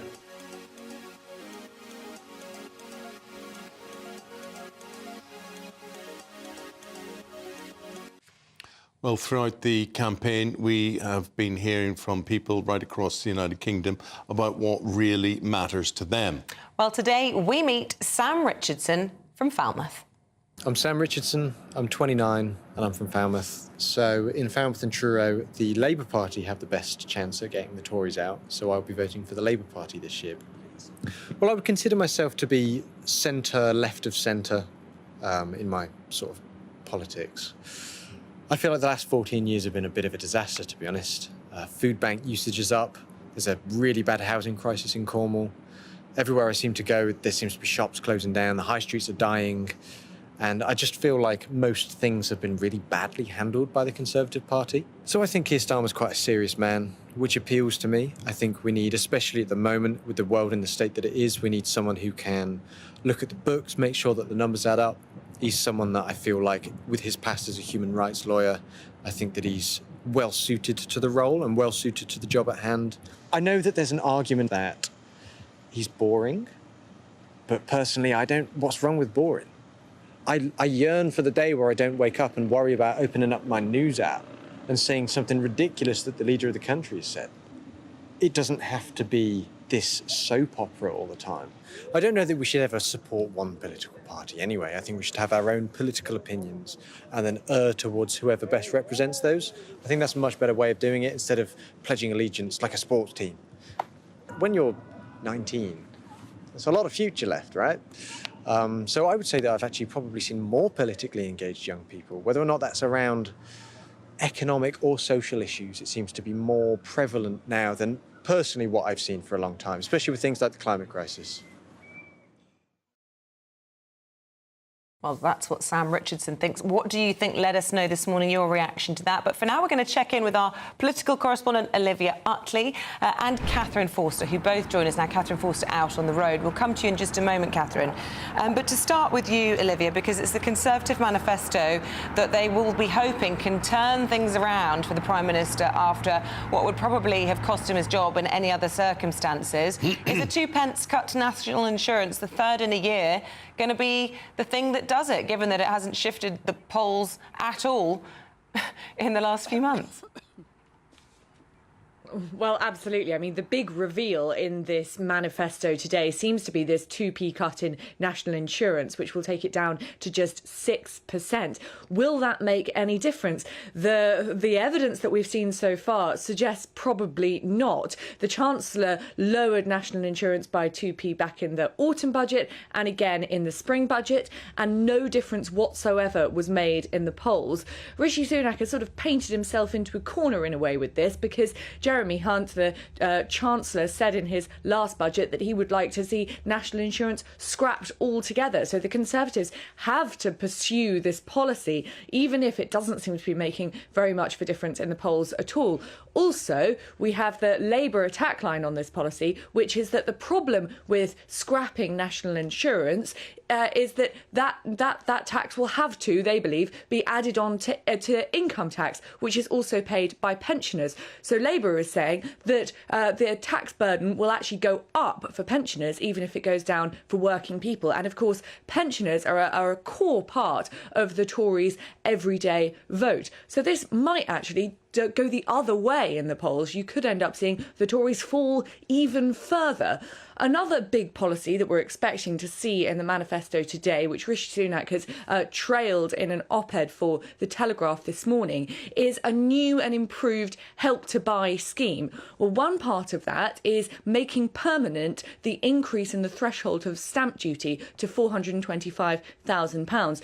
Now, that is great for first-time buyers. The problem is that that temporary increase in the threshold has been in place since the mini-budget back in 2022. So first-time buyers aren't going to feel a wonderful boost from this policy. As far as they can see it, it's already been baked into Conservative policies. So again, not something that is likely to give the Conservatives an immediate boost in the polls.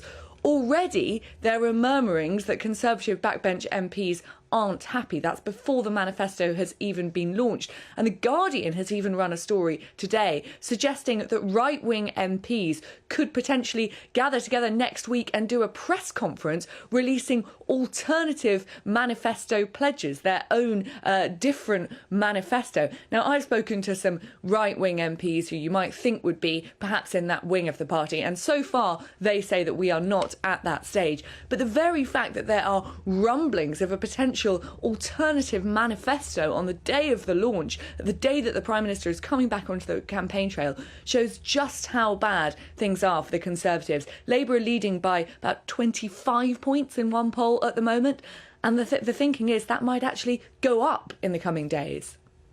Just a word on the Lib Dems. They launched their manifesto yesterday, and whilst we're hearing lots of sweeties being offered from various political parties, they came out and said we will reverse all of the tax cuts being made by the Conservatives. Quite a brave approach, perhaps just being very honest, Olivia. It is a brave approach because Labour has said that it won't raise any of the three main taxes, so national insurance, income tax or VAT.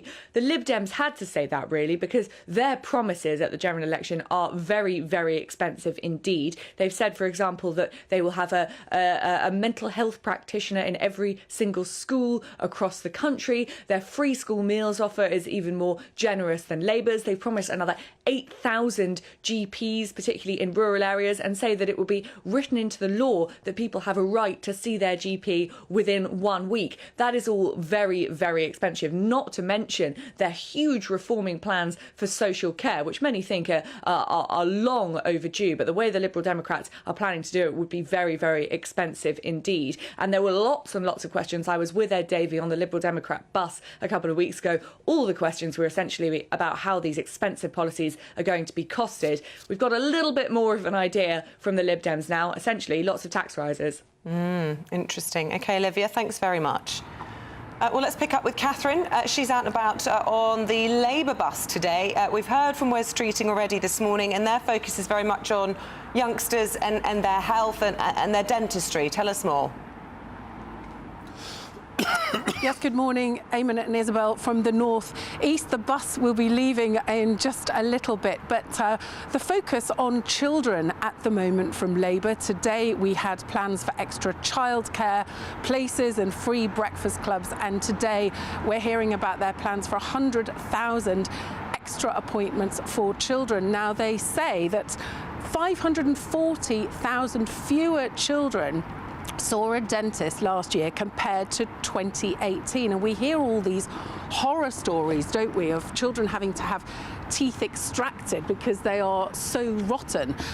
They're also planning a ban on very highly caffeinated energy drinks for under 16s. So that's not your sort of Diet Coke. Those are things with 150 milligrams of caffeine per litre or more. So your sort of Red Bull, those types of very, very caffeinated energy drinks that kids so often like. They will expect trading standards to be enforcing this. So this is part of their Child Health Action Plan. They've already announced things like supervised toothbrushing in schools for 3 to 5-year-olds. And, you know, we'll be hearing more this morning from the Shadow Health Secretary, Wes Streeting, on a visit with Sir Keir Starmer. Of course, Labour's manifesto is coming out on Thursday. It's pretty slim from what I understand. We're about 30 pages or so. Probably no major surprises because they are, of course, so far ahead in the polls. They've very much got this safety first approach. They just don't want anything to go wrong. But I have to say, although they say no complacency, they are, as you would expect, feeling pretty chipper. OK, no drama starmer seems to be the way they are performing. Thanks very much, Catherine. Appreciate it. In the northeast of England. We're not told where. It's said to be something of a mystery where they're out and about. But the northeast, somewhere. Let's have a look at what else is happening news-wise this morning. 2 boys have become the youngest convicted murderers in Britain since the killing of James Bulger in 1993. They're 12 years of age and they were found guilty of murdering 19-year-old Sean Sisahai last November in an unprovoked attack. The jury's decision to convict the boys was unanimous. Unemployment has risen to its highest rate since the summer of 2021 as the jobs market has weakened. According to the Office for National Statistics, unemployment has lifted to 4.4% in the 3 months to April, up from 4.3%. The United Nations Security Council has voted to support an Israel-Hamas ceasefire plan. The proposal sets out conditions for a full and complete ceasefire and the release of hostages held by Hamas and the exchange of Palestinian prisoners. 14 of the 15 Security Council members voted in favour of the US-drafted resolution. Russia abstained. And jury deliberations have begun in the case of Hunter Biden, the son of President Biden, who's accused of lying about his use of illegal drugs when he bought a handgun in 2018. Hunter Biden, who did not testify, denies the charges and, if convicted, could face up to 25 years in prison.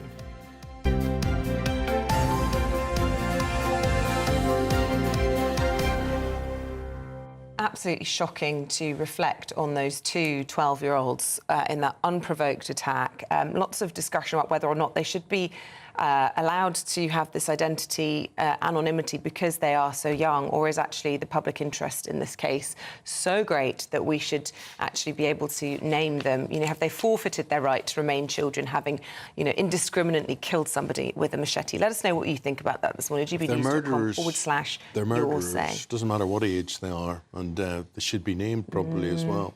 So they are 12-year-old machete murderers. Let's get a weather update for this Tuesday. We hope, fingers crossed, it's going to be bright and nice. A brighter outlook with Box Solar, sponsors of weather on GB News. Good morning. Welcome to your latest weather update from the Met Office here on GB News. Bit of a chill out there today. It doesn't really feel like June. There'll be some June sunshine around. There'll also be a fair few showers around as well. Now, the breeze is coming down from the north, hence the chill. Quite a bit of cloud developing through the day, so it's not going to be sunny everywhere, but much of the west, Northern Ireland, Wales, southwest England, western Scotland staying dry and fine. And even further east, there'll be some sunny spells, but expect showers over parts of northern England, the Midlands, East Anglia and the southeast. And even if you've got the sunshine, it isn't warm. Temperatures struggling into the mid-teens for many, feeling cooler with that wind, particularly on some of these North Sea coasts. That breeze will continue to bring a few showers around. So for this evening, yes, plenty of showers across East Anglia and the southeast, but for much of southwest England, Wales, it'll be a fine evening. Not very pleasant for sitting out in because temperatures will be dropping pretty sharply once the sun has set. But a fine day by and large for Northern Ireland, and in fact most of Scotland will be dry through the evening. Just the odd shower coming in, but still a significant chill, particularly over the Northern Isles. Temperatures here quickly dropping back down to single figures and feeling cooler with that wind, which will continue to blow through Tuesday evening. The showers, though, well, they should tend to fade away. So many places becoming dry as we go through tonight. So we'll always keep some showers coming into the Northern Isles. We'll keep quite a bit of cloud in some places, but where we have the clear skies, it is going to turn quite chilly again. Temperatures well down into single figures in some rural spots. So another fresh day on Wednesday. The winds, though, won't be as strong on Wednesday, and there won't be as many showers either. Yes, still a sprinkling over eastern England and northeastern Scotland, but I suspect many areas will be dry as we go through tomorrow. Some cloud, but a bit more in the way of sunshine. There's lighter winds as well. Temperatures still below par for this time of year, but it'll probably feel just a touch warmer tomorrow. Goodbye. That warm feeling inside from Boxed Boilers, sponsors of weather on GB News. So here we go. Warning, warning. The Great British Giveaway is now about to happen. Yes, £15,000 worth of cash and £1,000 in other goodies. Here are all the details of how you could win it.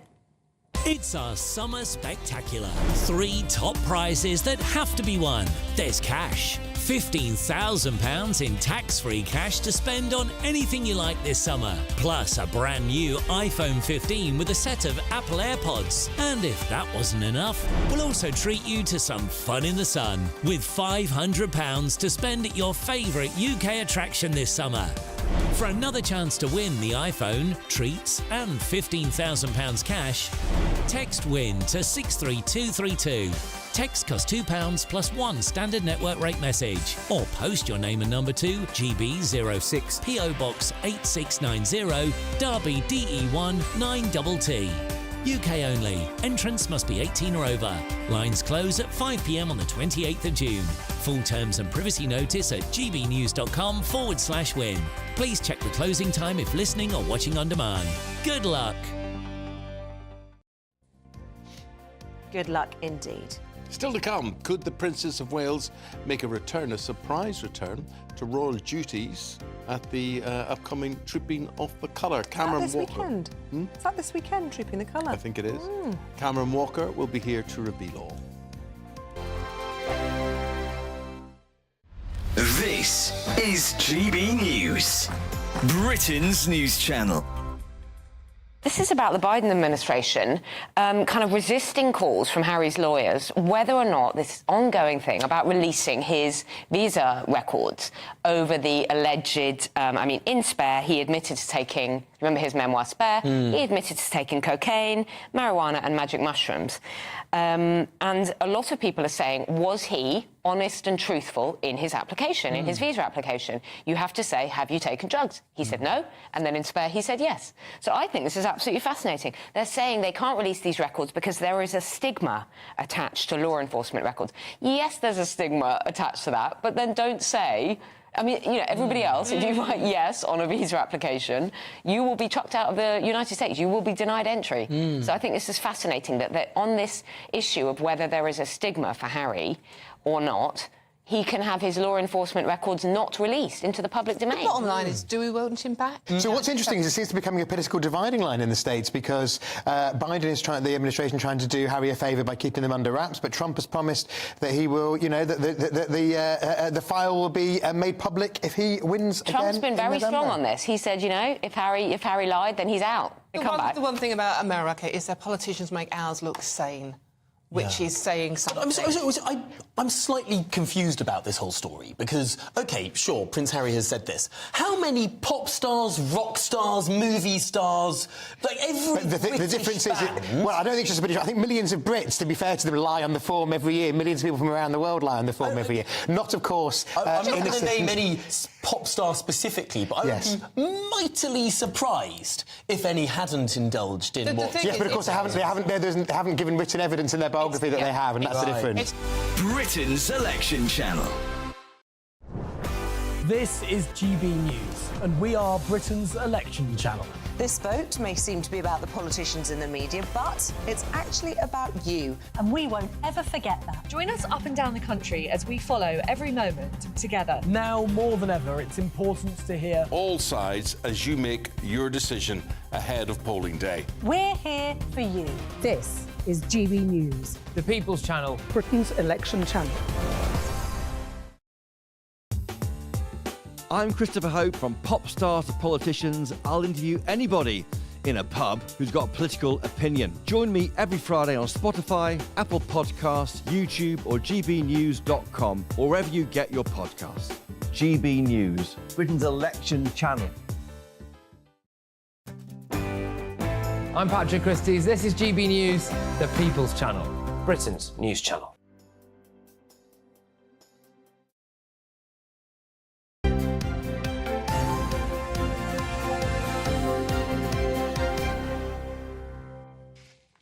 Well, the Princess of Wales is considering a surprise appearance, we are told, at the Trooping of the Colour.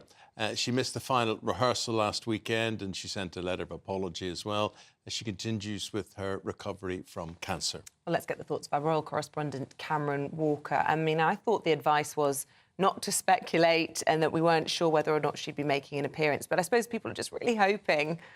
Yeah, there's certainly a lot of public interest in this, I think. But as you say, I think any cancer charity would tell you, I don't think we should, it's not right for us to speculate as when somebody is going to be returning to work or not. The facts are, she is Colonel of the Irish Guards. Irish Guards are trooping their colour this year. She did not go to the Colonel Review, the final rehearsal, as it were, last weekend, but she did write a letter. Kensington Palace has not ruled out a balcony appearance, but I think it's incredibly unlikely. The reason being, it's the King's birthday parade, and I think if she did appear on the balcony, it would upstage that event. Kensington Palace have always said that they will provide an update when there is one.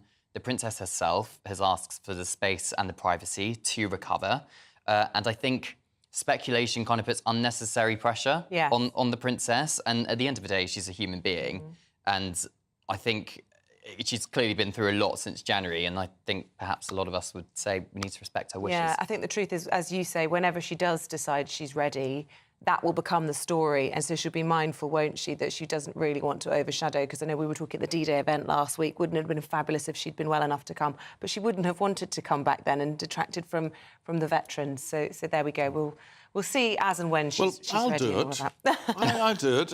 My grandfather fought for the Irish Guards, so. Oh wow! Yeah, and he was stationed here at London, their barracks in London. So yeah, I could feel I could represent the Irish Guards. Oh, a family connection, Eamonn. Yeah. There you go. You can be an ambassador.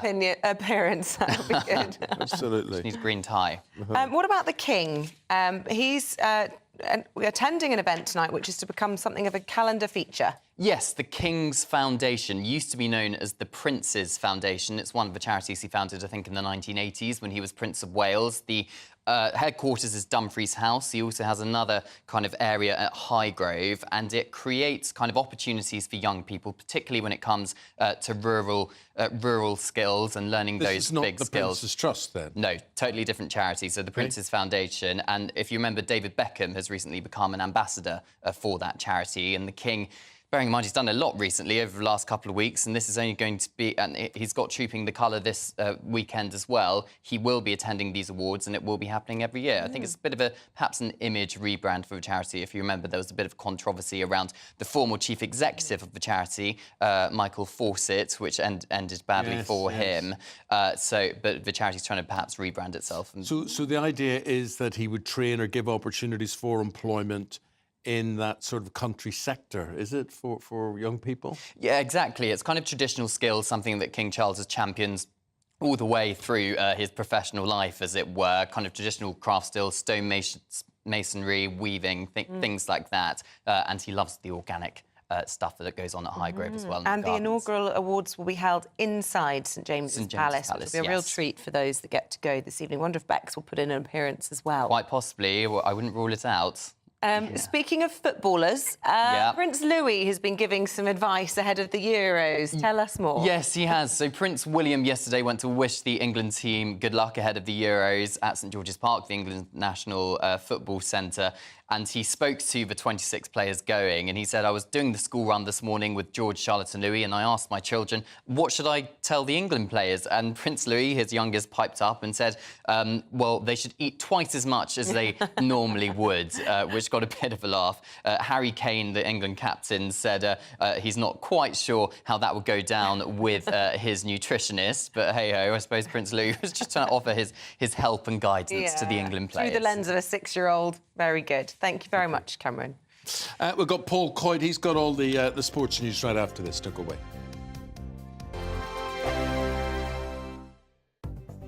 The latest GB News travel. Good morning, I'm Russell Holding. On Merseyside, the A572 is closed under the M6 at Newton-le-Willows after an accident last night. On the M1 in Derbyshire, the inside lane's closed northbound after an accident at junction 28 for the A38 near Alfreton, causing delays. Train services between Staffordshire and the West Midlands are suspended between Lichfield, Trent Valley and Birmingham New Street because of a signalling problem. In Herefordshire, the A4103 is blocked by an accident at Bishop's Froome. On the M5 in Gloucestershire, there's no diesel for cars southbound at the Micklewood services between junctions 13 and 14 south of Stroud. On the M23 from West Sussex into Surrey, there's a lane closed northbound where someone's broken down between junctions 9 and 8 from Gatwick Airport to the M25. And on the Isle of Wight, Leeson Road in Bonchurch, it's closed because of a landslip. And that's the latest. You can stay up to date throughout the day by visiting our website, gbnews.com. GB News is Britain's election channel. And when the big stories break, we're tackling them on Britain's newsroom. When we disagree, and we disagree a lot, it's even livelier than normal. We don't disagree that much. We do. His comedy, though, is revolting. I knew her, and unlike you. That explains Beverly Turner's temperament. It's a bit frosty in here, isn't it? You'll have one of me one day. For dartball practice. Britain's newsroom on GB News. Weekdays, 9:30 a.m. GB News, the People's Channel, Britain's news channel. Hi there, I'm Michelle Dewberry and I'm going to take a second to tell you all about my show, Dubes & Co. We start off with the issues of the day. We then bring in both sides of the argument. We get rid of the disrespect. And then you throw me into the mix. And trust me, I'll tell it exactly how it is. And then, of course, the magic ingredient, you at home. We mix it all together and what have we got, in my opinion, the best debate show in town. Monday to Friday, 6 till 7 on GB News, Britain's news channel. Join me, Neil Oliver, every Sunday night at 6 p.m. on GB News. And if an hour is not nearly enough for you, go to gbnews.com for special extended episodes online every Friday at 9 p.m, where we can truly get into the nitty-gritty of what's going on. GB News, Britain's news channel. In the GB Newsroom, we bring you the news as it happens. With our team of dedicated journalists across the UK, GB News brings you accurate reporting of the day's topical agenda. When the news breaks, wherever and whenever it's happening, we'll be there. This is GB News, the People's Channel, Britain's news channel. We're proud to be GB News, the People's Channel. And as you know, we always love to hear your views. Now, there's a new way of getting in touch with us at gbnews.com/yoursay. By commenting, you can be part of a live conversation and join our GB News community. You can even talk to me, Bev Turner, or any of the members of the GB News family.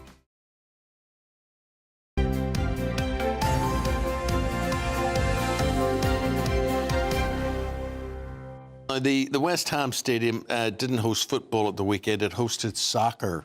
Here to tell us more, Paul Coit. Oh, it's baseball. Oh, right. It was right. baseball. Oh, sorry. Yes.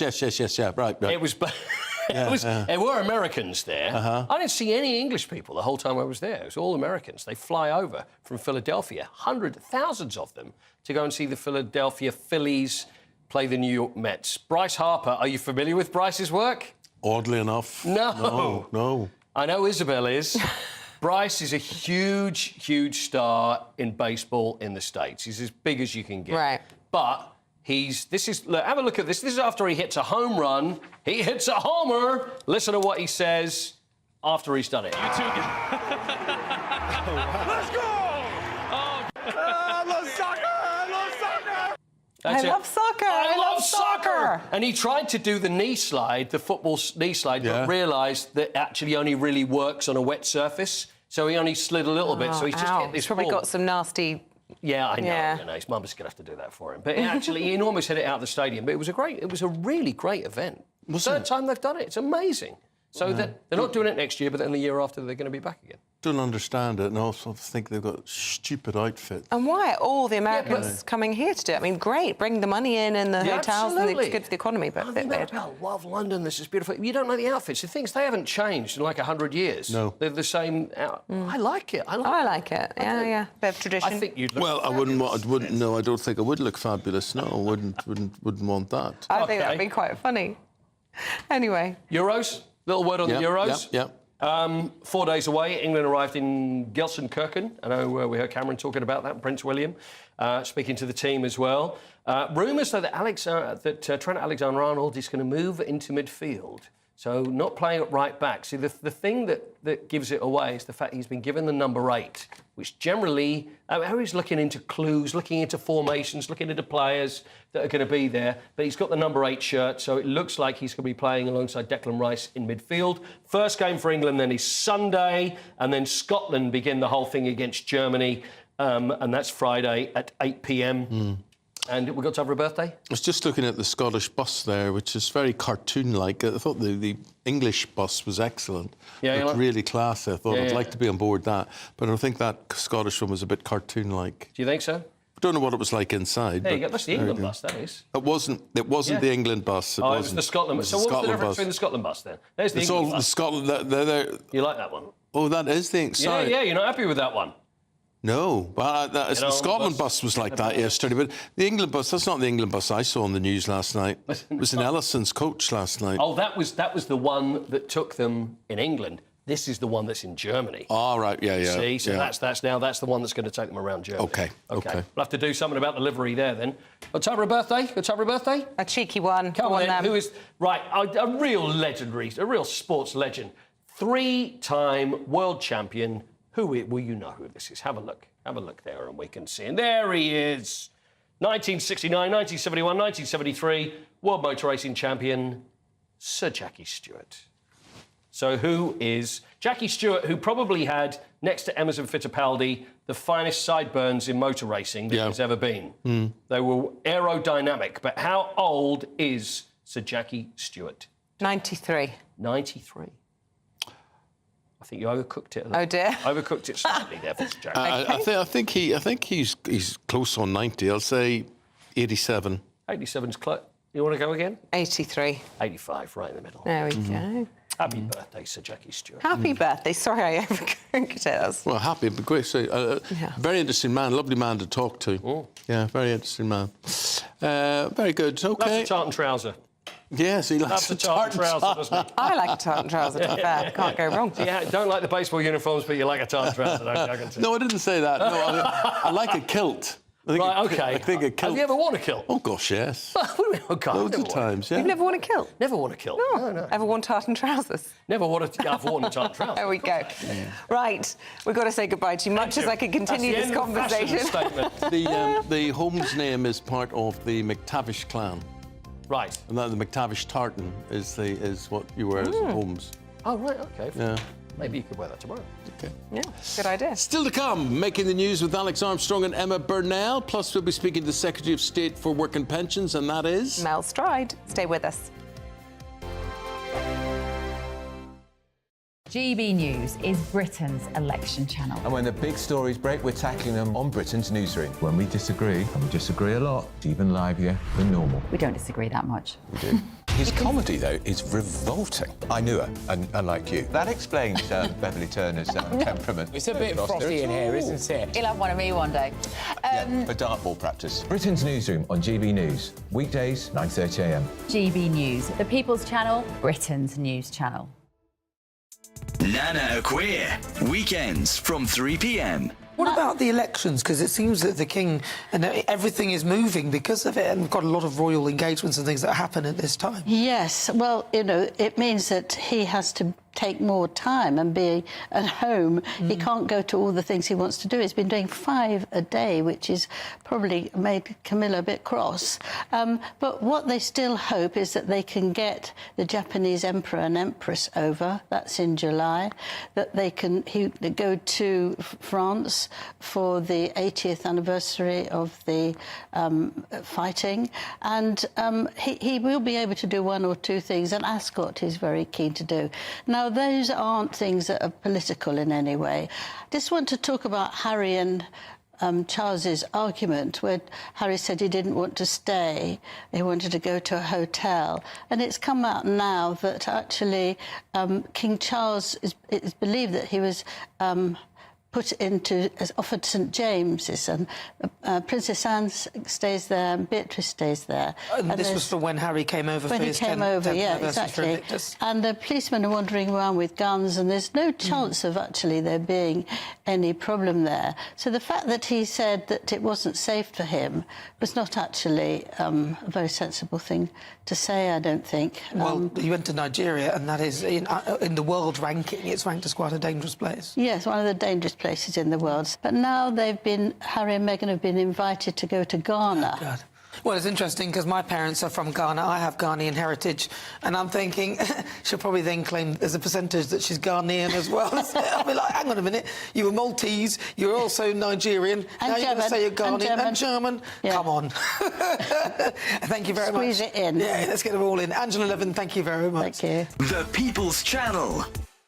Hi there, I'm Michelle Dewberry, and I'm going to take a second to tell you all about my show, Jubes & Co. We start off with the issues of the day. We then bring in both sides of the argument. We get rid of the disrespect. And then you throw me into the mix. And trust me, I'll tell it exactly how it is. And then, of course, the magic ingredient, you at home. We mix it all together, and what have we got? In my opinion, the best debate show in town. Monday to Friday, 6 till 7 on GB News, Britain's news channel.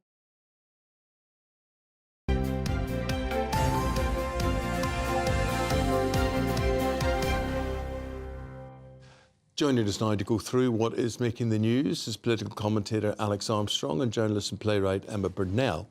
And Emma, we want to start with what are termed Mickey Mouse degrees and what are not termed Mickey Mouse degrees. So this is a conversation almost as old as academia itself. What is a worthy degree and what isn't? And for most of my lifetime, one of the ones that was always held up as a pointless degree was media studies. But actually, the British Society have done a big piece of work now and shown that not only are people with media study degrees absolutely a huge part of our creative industries, one of the few really good success stories that we've got in industrial Britain these days, but also that media literacy is so important in this digital age. And we've been talking a lot about sort of TikTok and the effects that people that these different choosing your own media is having on people. So understanding what's behind all of that is absolutely essential. So I am standing up for media studies, not just because I've got a journalism master's, but because I do think it's really, really important that we understand that what might have been called a Mickey Mouse degree 25 years ago is the career of the future and the important topic of the future. And what might be being called a Mickey Mouse degree right now, in 25 years, let's see how important that is. Yeah, and I think with this sort of, as the article says, about the dangers of AI is going to take a lot of those those office jobs out, traditional finance degrees, for example, were maybe actually redundant. And actually humanities and things talking about human stuff, it might become more relevant. Absolutely. Maybe.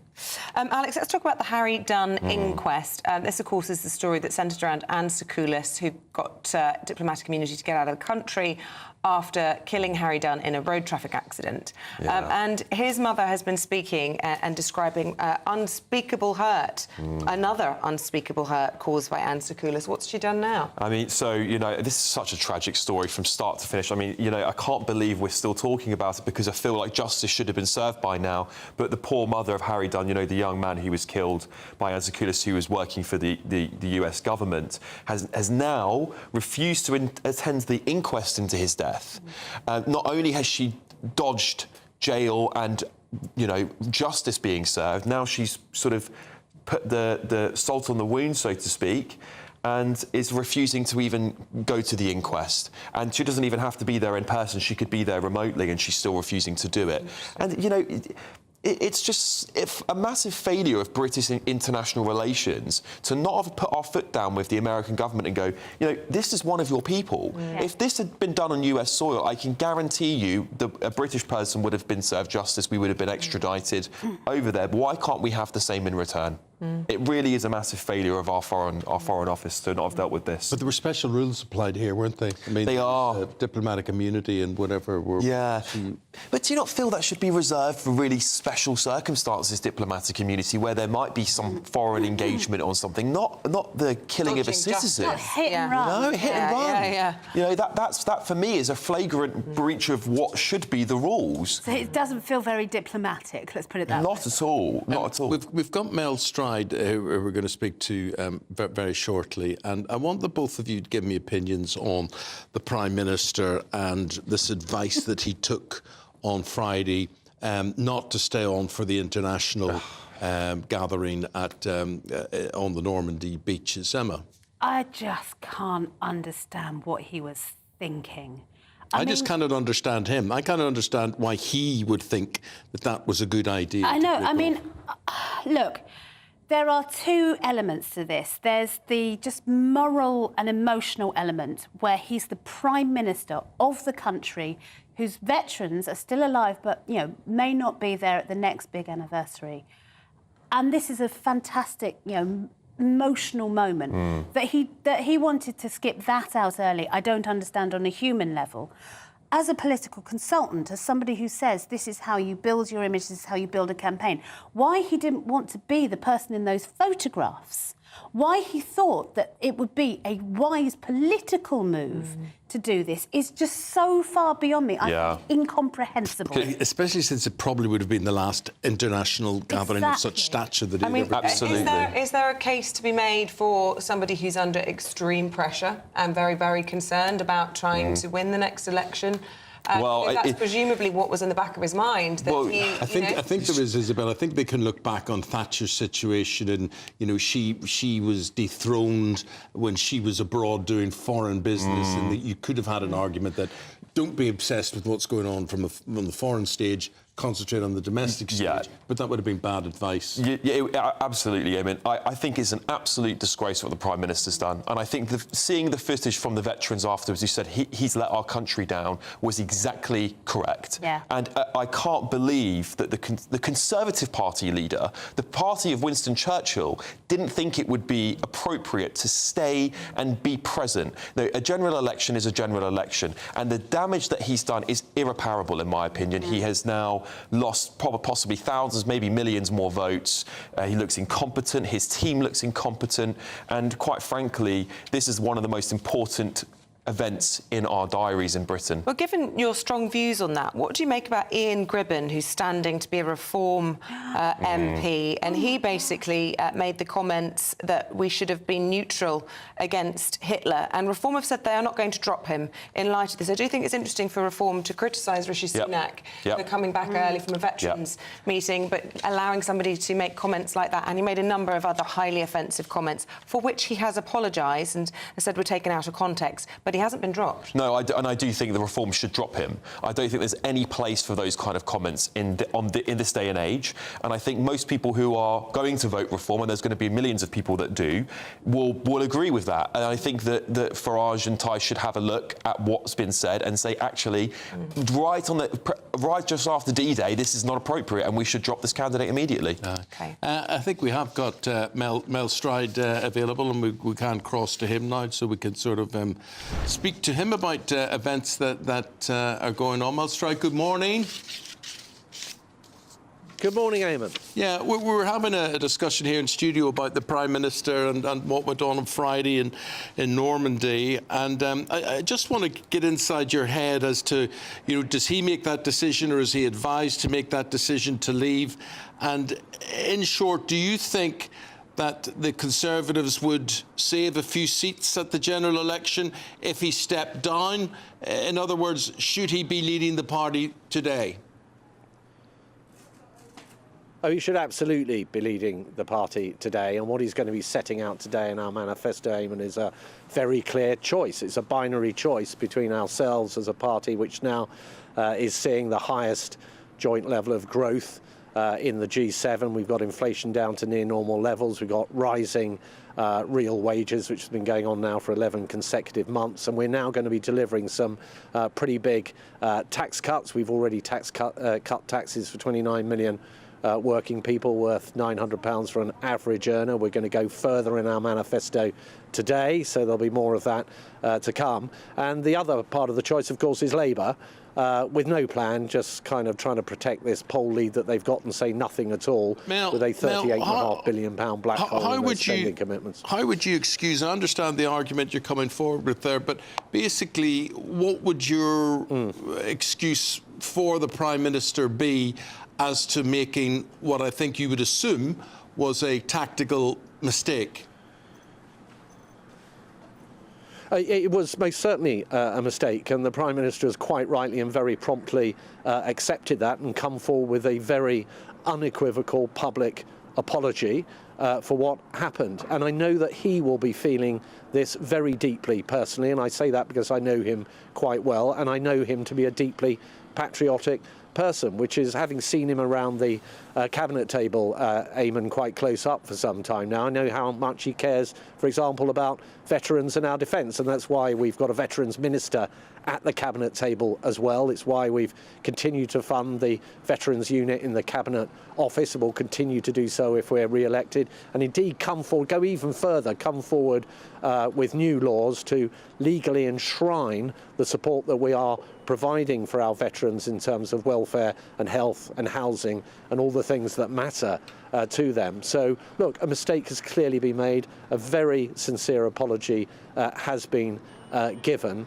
But our Prime Minister is a deeply patriotic person, and yes, absolutely should be leading us into this general election. People will make their own minds up on that, of course. But just tell us exactly the thinking behind a third 2p cut to national insurance in a year under this particular version of the Conservatives. It hasn't moved the dial previously in terms of the polls. Clearly a desperate campaign given recent events. What makes you think things will change this time as a result of it? And how on earth are you going to fund it? There's talk of £13 billion of further cuts being made in the manifesto today by overhauling welfare and clamping down on tax avoidance again.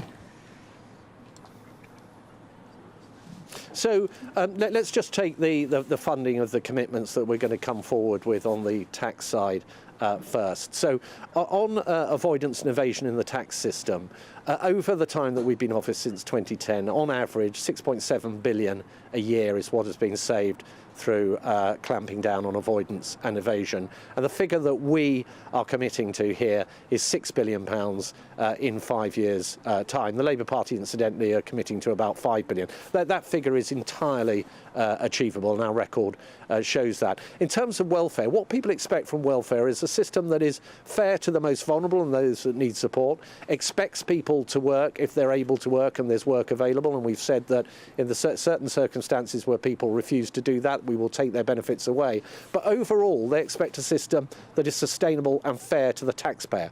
Now, if you take working age benefits with a health and sickness element to them.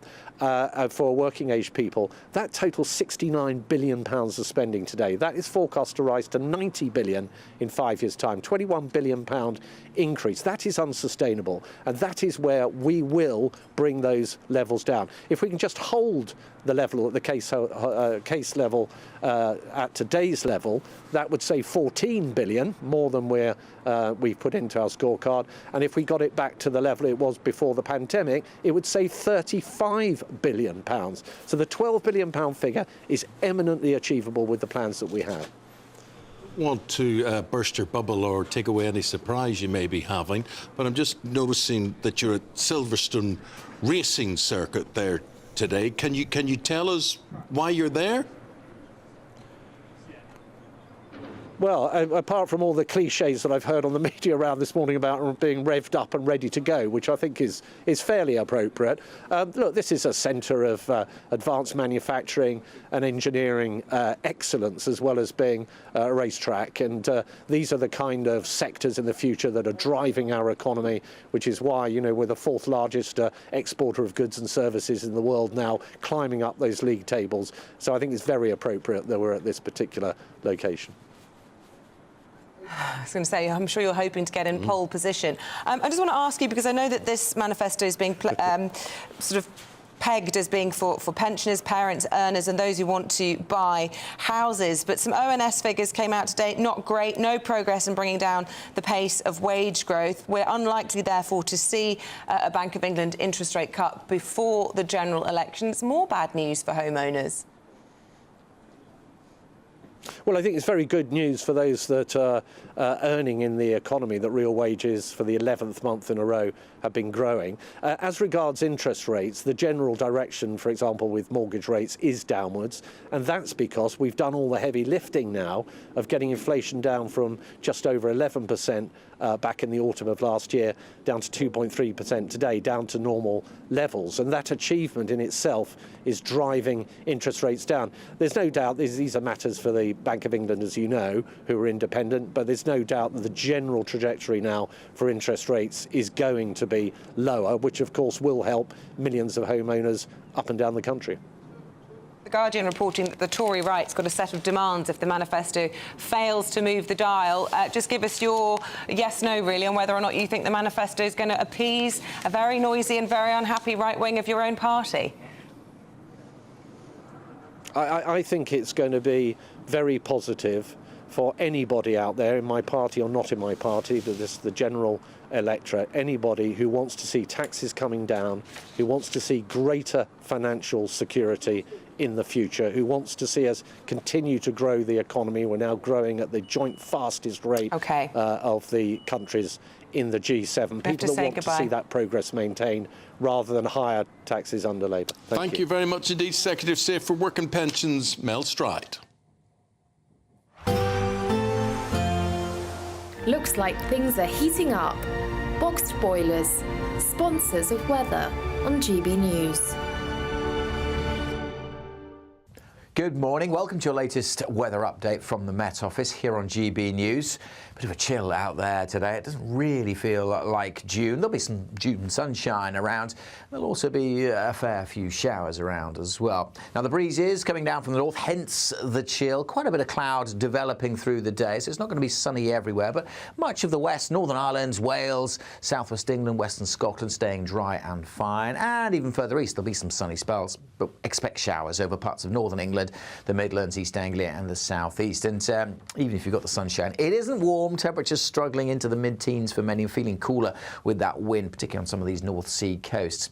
That breeze will continue to bring a few showers around. So for this evening, yes, plenty of showers across East Anglia and the southeast, but for much of southwest England, Wales, it'll be a fine evening. Not very pleasant for sitting out in because temperatures will be dropping pretty sharply once the sun has set. But a fine day by and large for Northern Ireland, and in fact most of Scotland will be dry. dry through the evening. Just the odd shower coming in, but still a significant chill, particularly over the Northern Isles. Temperatures here quickly dropping back down to single figures and feeling cooler with that wind, which will continue to blow through Tuesday evening. The showers, though, well, they should tend to fade away. So many places becoming dry as we go through tonight. So we'll always keep some showers coming into the Northern Isles.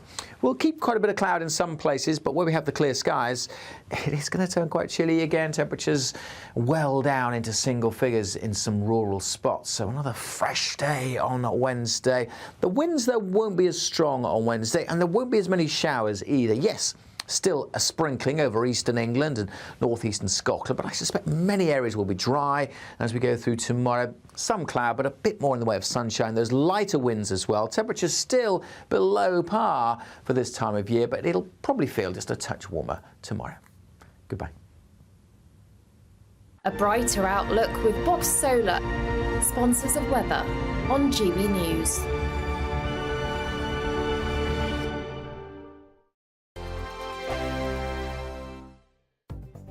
The latest GB News travel.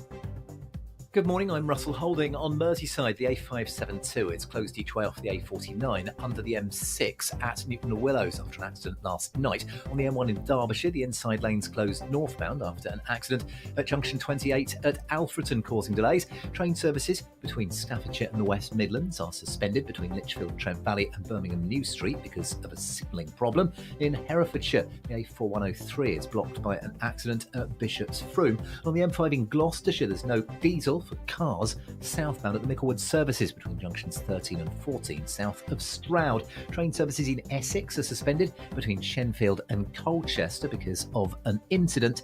On the Isle of Wight, Leeson Road in Bonchurch is closed because of a landslip. And that's the latest.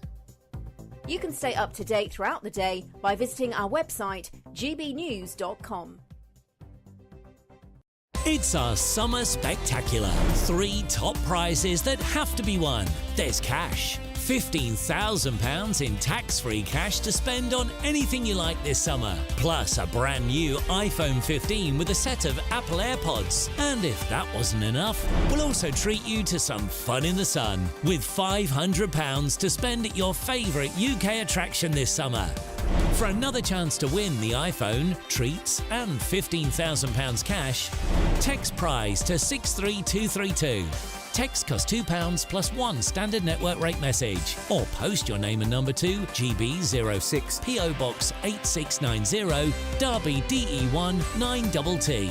UK only. Entrance must be 18 or over. Lines close at 5 p.m. on the 28th of June.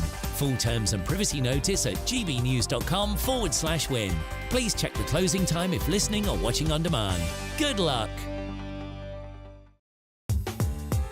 I'm Christopher Hope. From pop stars to politicians, I'll interview anybody in a pub who's got a political opinion. Join me every Friday on Spotify, Apple Podcasts, YouTube or gbnews.com, or wherever you get your podcasts.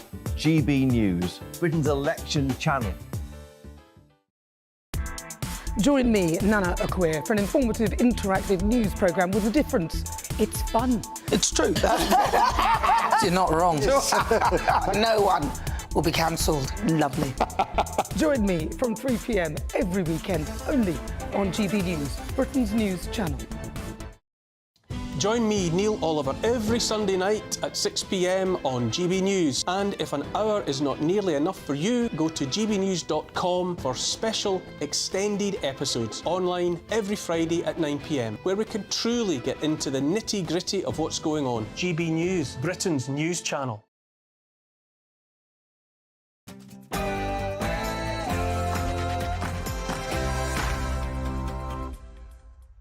Very good morning to you. It's 9 o'clock, Tuesday, the 11th of June. You're tuned in to Breakfast on television, on radio, online with Eamonn Holmes and Isabel Webster. Our top story this morning, the Prime Minister returns to the campaign trail asking for forgiveness as he prepares to launch the Conservative Party manifesto. Participated in events both in Portsmouth and in France, and having fully participated in all the British events with British veterans, I returned home before the International Leaders event. That was a mistake, and I apologise for that. Labour pledging to tackle the crisis in children's health. They promise 100,000 new dental appointments. Sir Ed Davey takes journalists on a ride as he launches the Liberal Democrats' manifesto. And could the Princess of Wales make a surprise appearance at the Trooping of the Colour? Cameron Walker will be with you to tell you no. Another one of those days that looks like June but doesn't feel like it. Northerly winds continue to bring a chill, but will they continue to bring some showers? Join me later for a full forecast.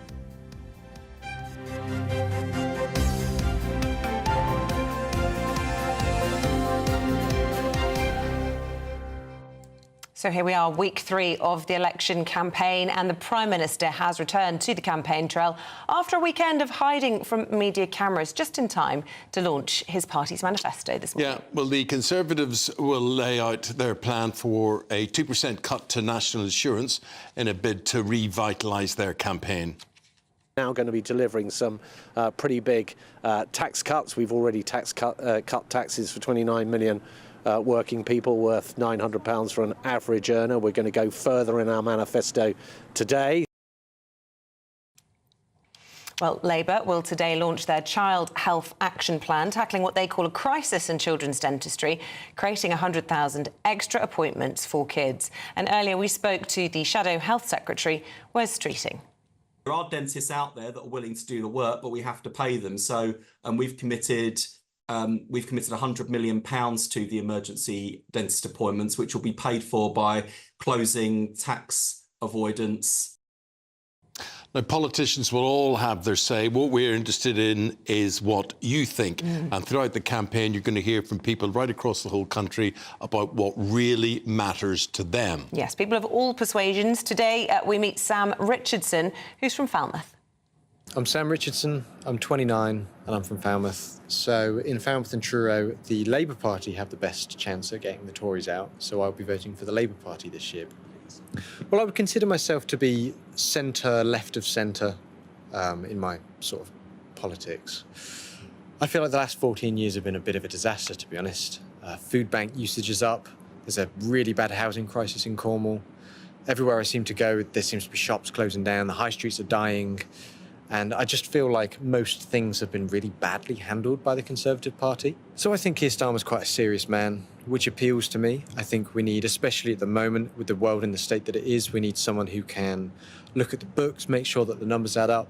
He's someone that I feel like, with his past as a human rights lawyer, I think that he's well suited to the role and well suited to the job at hand.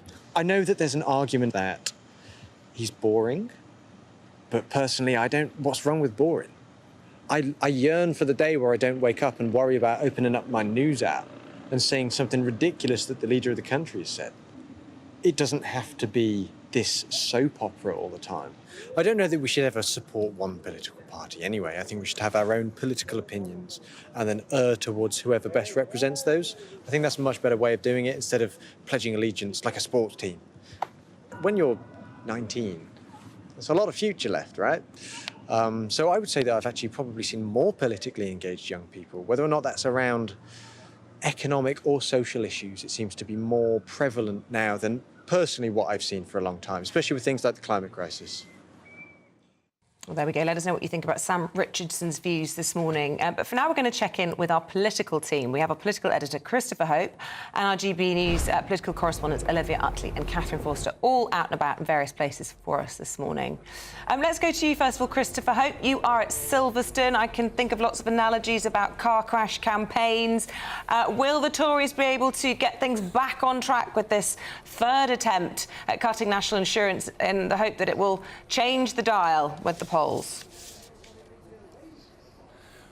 Morning, morning from Silverstone, the home of UK Formula One. Yeah, can I get out of second gear, put some petrol in the tank, get out the pit lane, onto the track? All those metaphors work, I think, here at Silverstone.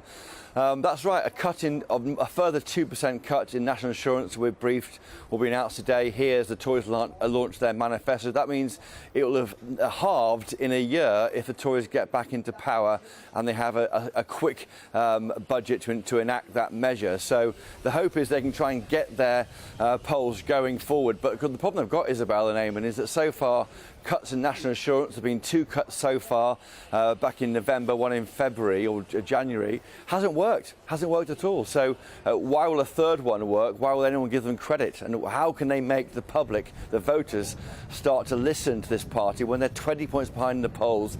That's the challenge for Rishi Sunak here in Silverstone. And I suppose the mea culpa last night, an attempt to get people to stop talking about the D-Day disaster. Do you think that that will draw a line under it?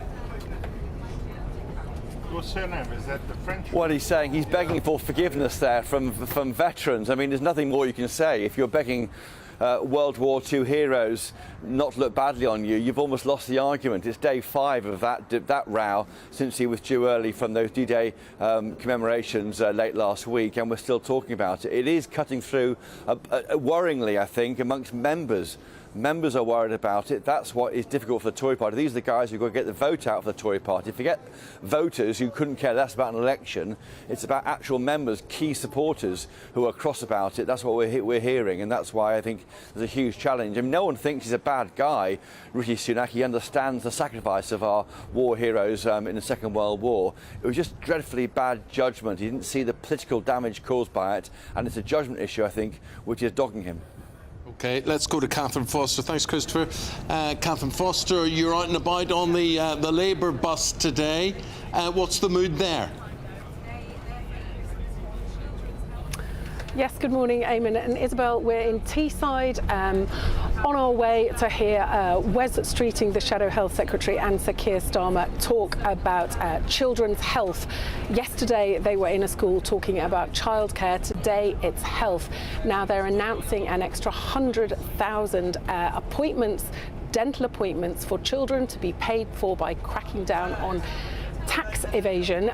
They're saying that over 500,000 less children saw a dentist last year compared to just back in 2018. And they're also planning a ban on those very, very highly caffeinated energy drinks for under 16s. We know that quite a lot of teenagers have a liking for those. They are, of course, atrocious for children's teeth and health in general. So that wouldn't be your sort of Coca-Cola, it'd be more like your Red Bull and things like that.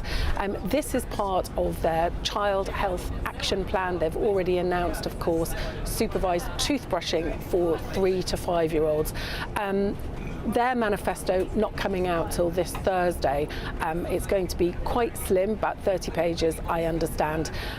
They want to basically give as few targets as possible because, of course, they're over 20 points ahead in the polls. All they've got to do at this point is basically not drop the ball, make sure that nothing goes wrong. So really a safety first approach. But although they say they're not complacent, they are, of course, feeling very, very upbeat at this point in the campaign. OK, Catherine, thank you very much indeed. Well, let's go last but not least to you, Olivia, standing by in Westminster with an update on the Lib Dems, who updated us all on their manifesto yesterday. Pretty expensive pledges there, and also plans, I think the only party to come out and say they want to reverse Brexit.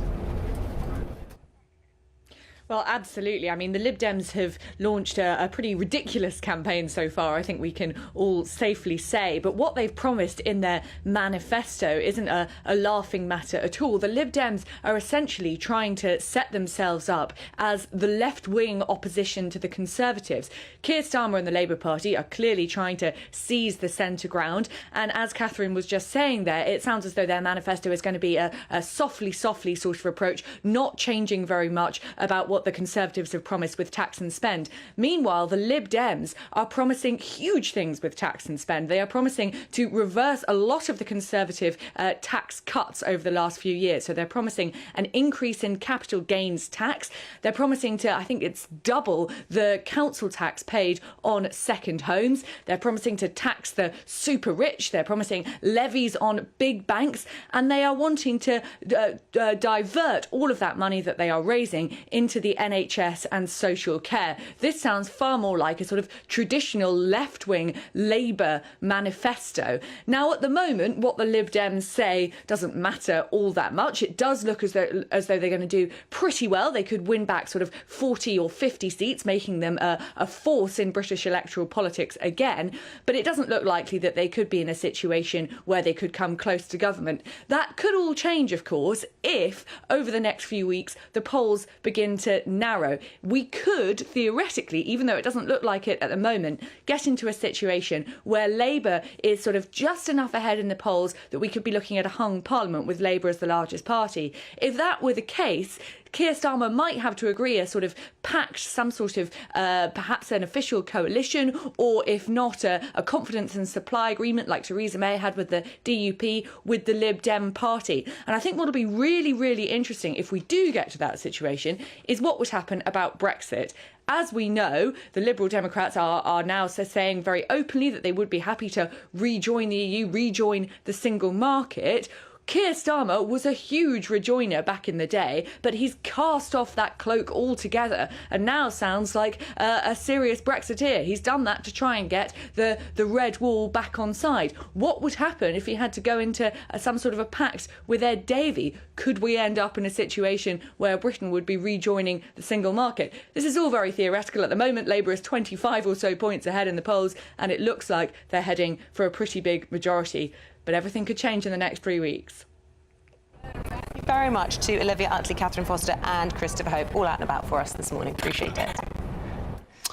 The Princess of Wales is, we hear, may be making a surprise appearance at the Trooping of the Colour. According to some reports, she missed the final rehearsal last weekend as she continued with her recovery from cancer, and she had an apologetic letter for all of that, all of which leads me to believe this is all a lot of nonsense. But we'll find out now from the lips of our royal correspondent, Cameron Walker. She's not going to the Trooping of the Colour, is she? Well, in her letter, Eamonn, the Princess said that she wishes to be back very soon. I don't think we should take that as she's going to return to work imminently.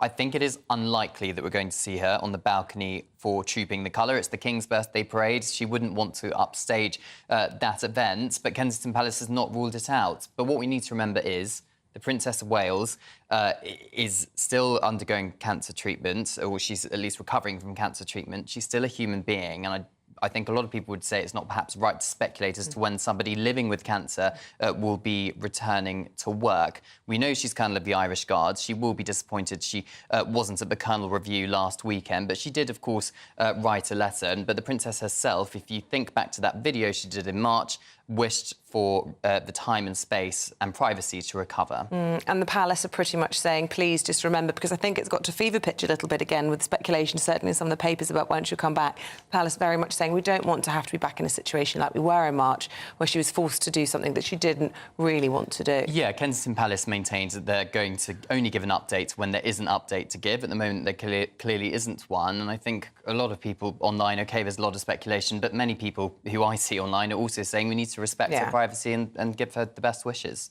Meanwhile, her children are making the news. Prince Louis. Yeah, Prince Louis. So, Prince William yesterday went to wish good luck as president of the Football Association to the England's men team ahead of the Euros 2024.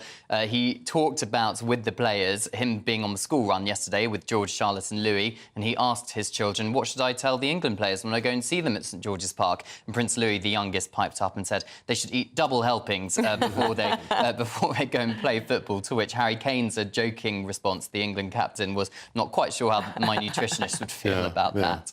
It's good that the kids are football fans as well, with Dad being president of the FA. Absolutely, and he's also a huge fan of Aston Villa, Prince William. We've seen him bring his oldest, Prince George, to a number of matches over the last few weeks as well. So I think they are genuinely football fans. I believe Princess Charlotte also likes playing football as well. So I yes, feel like Prince Louis, though, with that advice, he's almost taken over Prince Harry's role as everybody's favourite sort of naughty prince.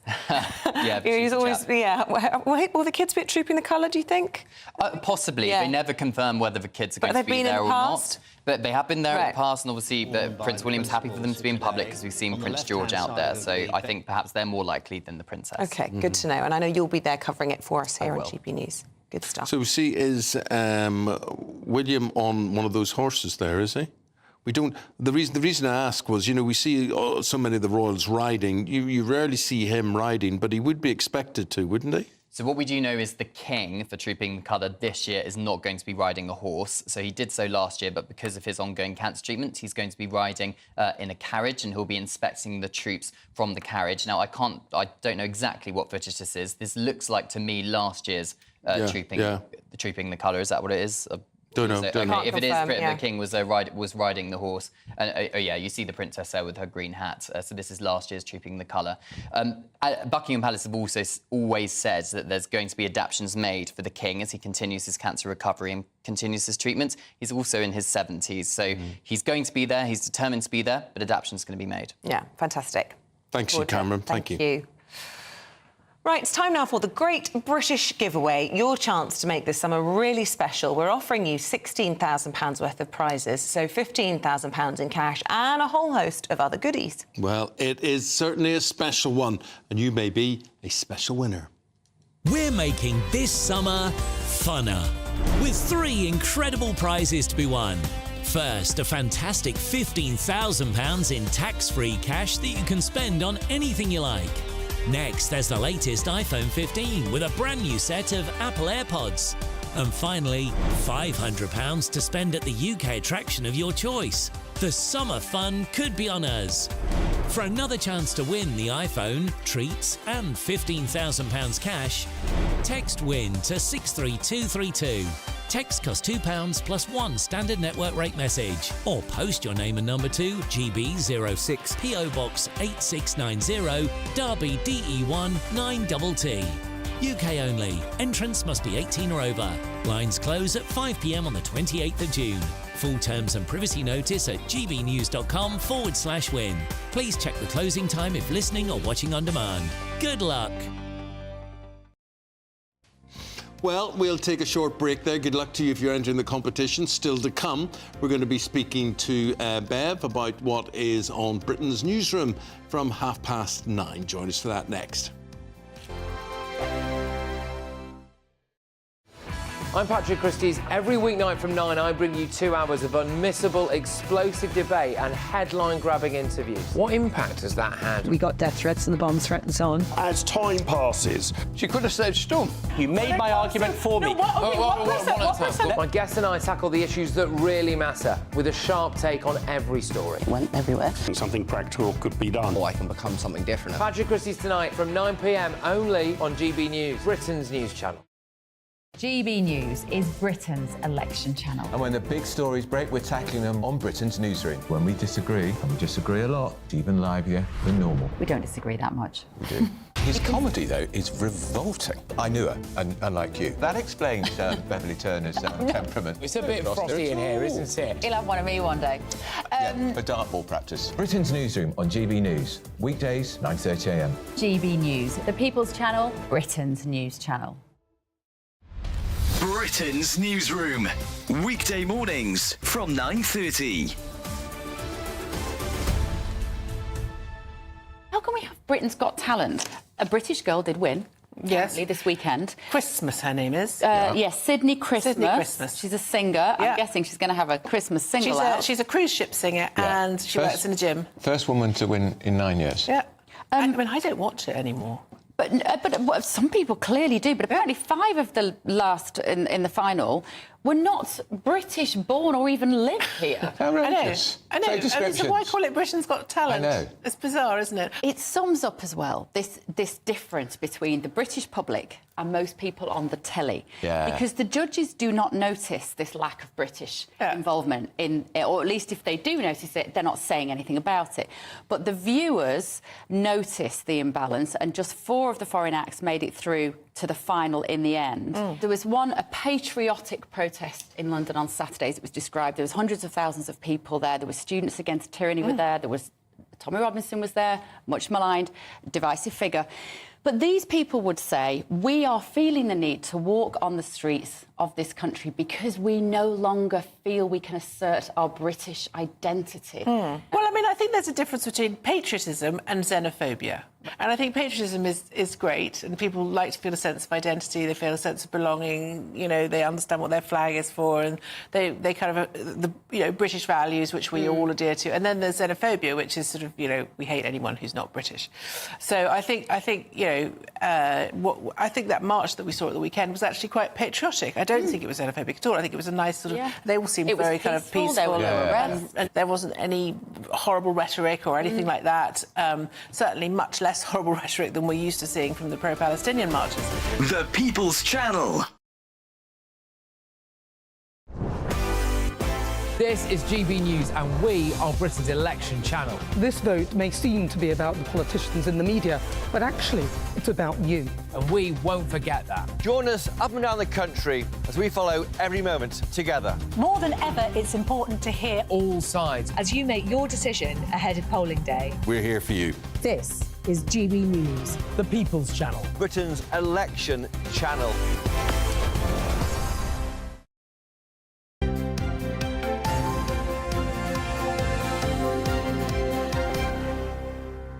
.21 is the time. Britain's newsroom at 9:30 with Andrew and Bev. Guys, good morning. Good morning. What's your talking point today? Should those 12-year-old boys who've been convicted of murder with the machete blade killing a random teenager, well, should they be named? Yes. Yeah. What on earth are we trying to do to protect them? They're not coming back out onto the streets, are they? They're Hope not. locked up for a very, very, very long time. Hope so. And of course, they're being treated as juveniles. I mean, they are children, effectively. But it's an interesting... And, of course, how many times did we hear from the Conservative government that they were banning machete blades? Yeah. And it never happened. We've talked about this. They never have. I don't know why, how difficult it must be, or not. But what was the motivation for two 12-year-olds to kill so a person? Horrible. And the photograph on the front of the Mail today of one of them with the machete coming out of his trousers, 1:30 in the morning. You've got to ask about where are the parents in all of this? How do you hide an 18-inch machete in your bedroom? Look, I think this is an absolute failure of society in so many ways, this story, when you've got a 12-year-old that they've got no parent, they're living in a moral vacuum. They've got nothing but bad influence, awful music, the music. It sounds trite and silly to say they're influenced by music, but there is a problem with that. It was the rap music they listened to. The culture that I listen to this music. My kids put it on in the car, and they are posh little white middle-class kids. They listen to this music, and I'm able to say to them, "Hang on a minute, kids, do you know what that means? Do you know how violent that lyric is? Do you know what that means about women?" If you are listening to those sorts of influences and you have nobody in your life that can offset that and teach them right from wrong... Who's playing that influence? Where are they listening to it from? They will just upload music onto their music So it's not coming from a radio station? No, you couldn't play this music on a radio station. And you couldn't go and buy the record in a shop. And the dreaded internet. And it's the content they're exposed to will brutalise a 12-year-old to the extent that they are immune to understanding. There's a complete lack of empathy of what this violence means for the family of this poor victim. And yet in the court, they were allowed to play with these little gadgets, which is as if they were children. Gadget spinners. Gadget spinners, yes, spinners, while they were giving evidence. And so the court's acknowledging on the one hand they were children, but on the other hand, it's a monstrous... But somebody's still allowing these children to be out on the streets at 1:30 in the morning. Eamon. I don't understand. We're going to look at one of them was raised by a grandmother, no parents in the picture. You know, where are the teachers? Where are the youth workers? Where are the sports clubs that should be keeping these kids busy? It's like we've just forgotten about children in this country sometimes, it feels. Right, well, that's the main topic for discussion. Thank you. Oh, and you're also going to have the Conservative Party manifesto. Oh, the manifesto. So exciting. So exciting. All right, then, you two. We look forward to it. Thanks very much indeed. Eamonn and I'll be back bright and early from 6 o'clock tomorrow morning. Thanks for watching. Have yourselves a good day, whatever you are up to. Bye-bye. Here's the weather. A brighter outlook with Box Solar, sponsors of weather on GB News. Good morning. Welcome to your latest weather update from the Met Office here on GB News. Bit of a chill out there today. It doesn't really feel like June. There'll be some June sunshine around. There'll also be a fair few showers around as well. Now, the breeze is coming down from the north, hence the chill. Quite a bit of cloud developing through the day, so it's not going to be sunny everywhere, but much of the west, Northern Ireland, Wales, southwest England, western Scotland staying dry and fine. And even further east, there'll be some sunny spells, but expect showers over parts of northern England outside the Midlands, East Anglia and the southeast. And even if you've got the sunshine, it isn't warm. Temperatures struggling into the mid-teens for many, feeling cooler with that wind, particularly on some of these North Sea coasts.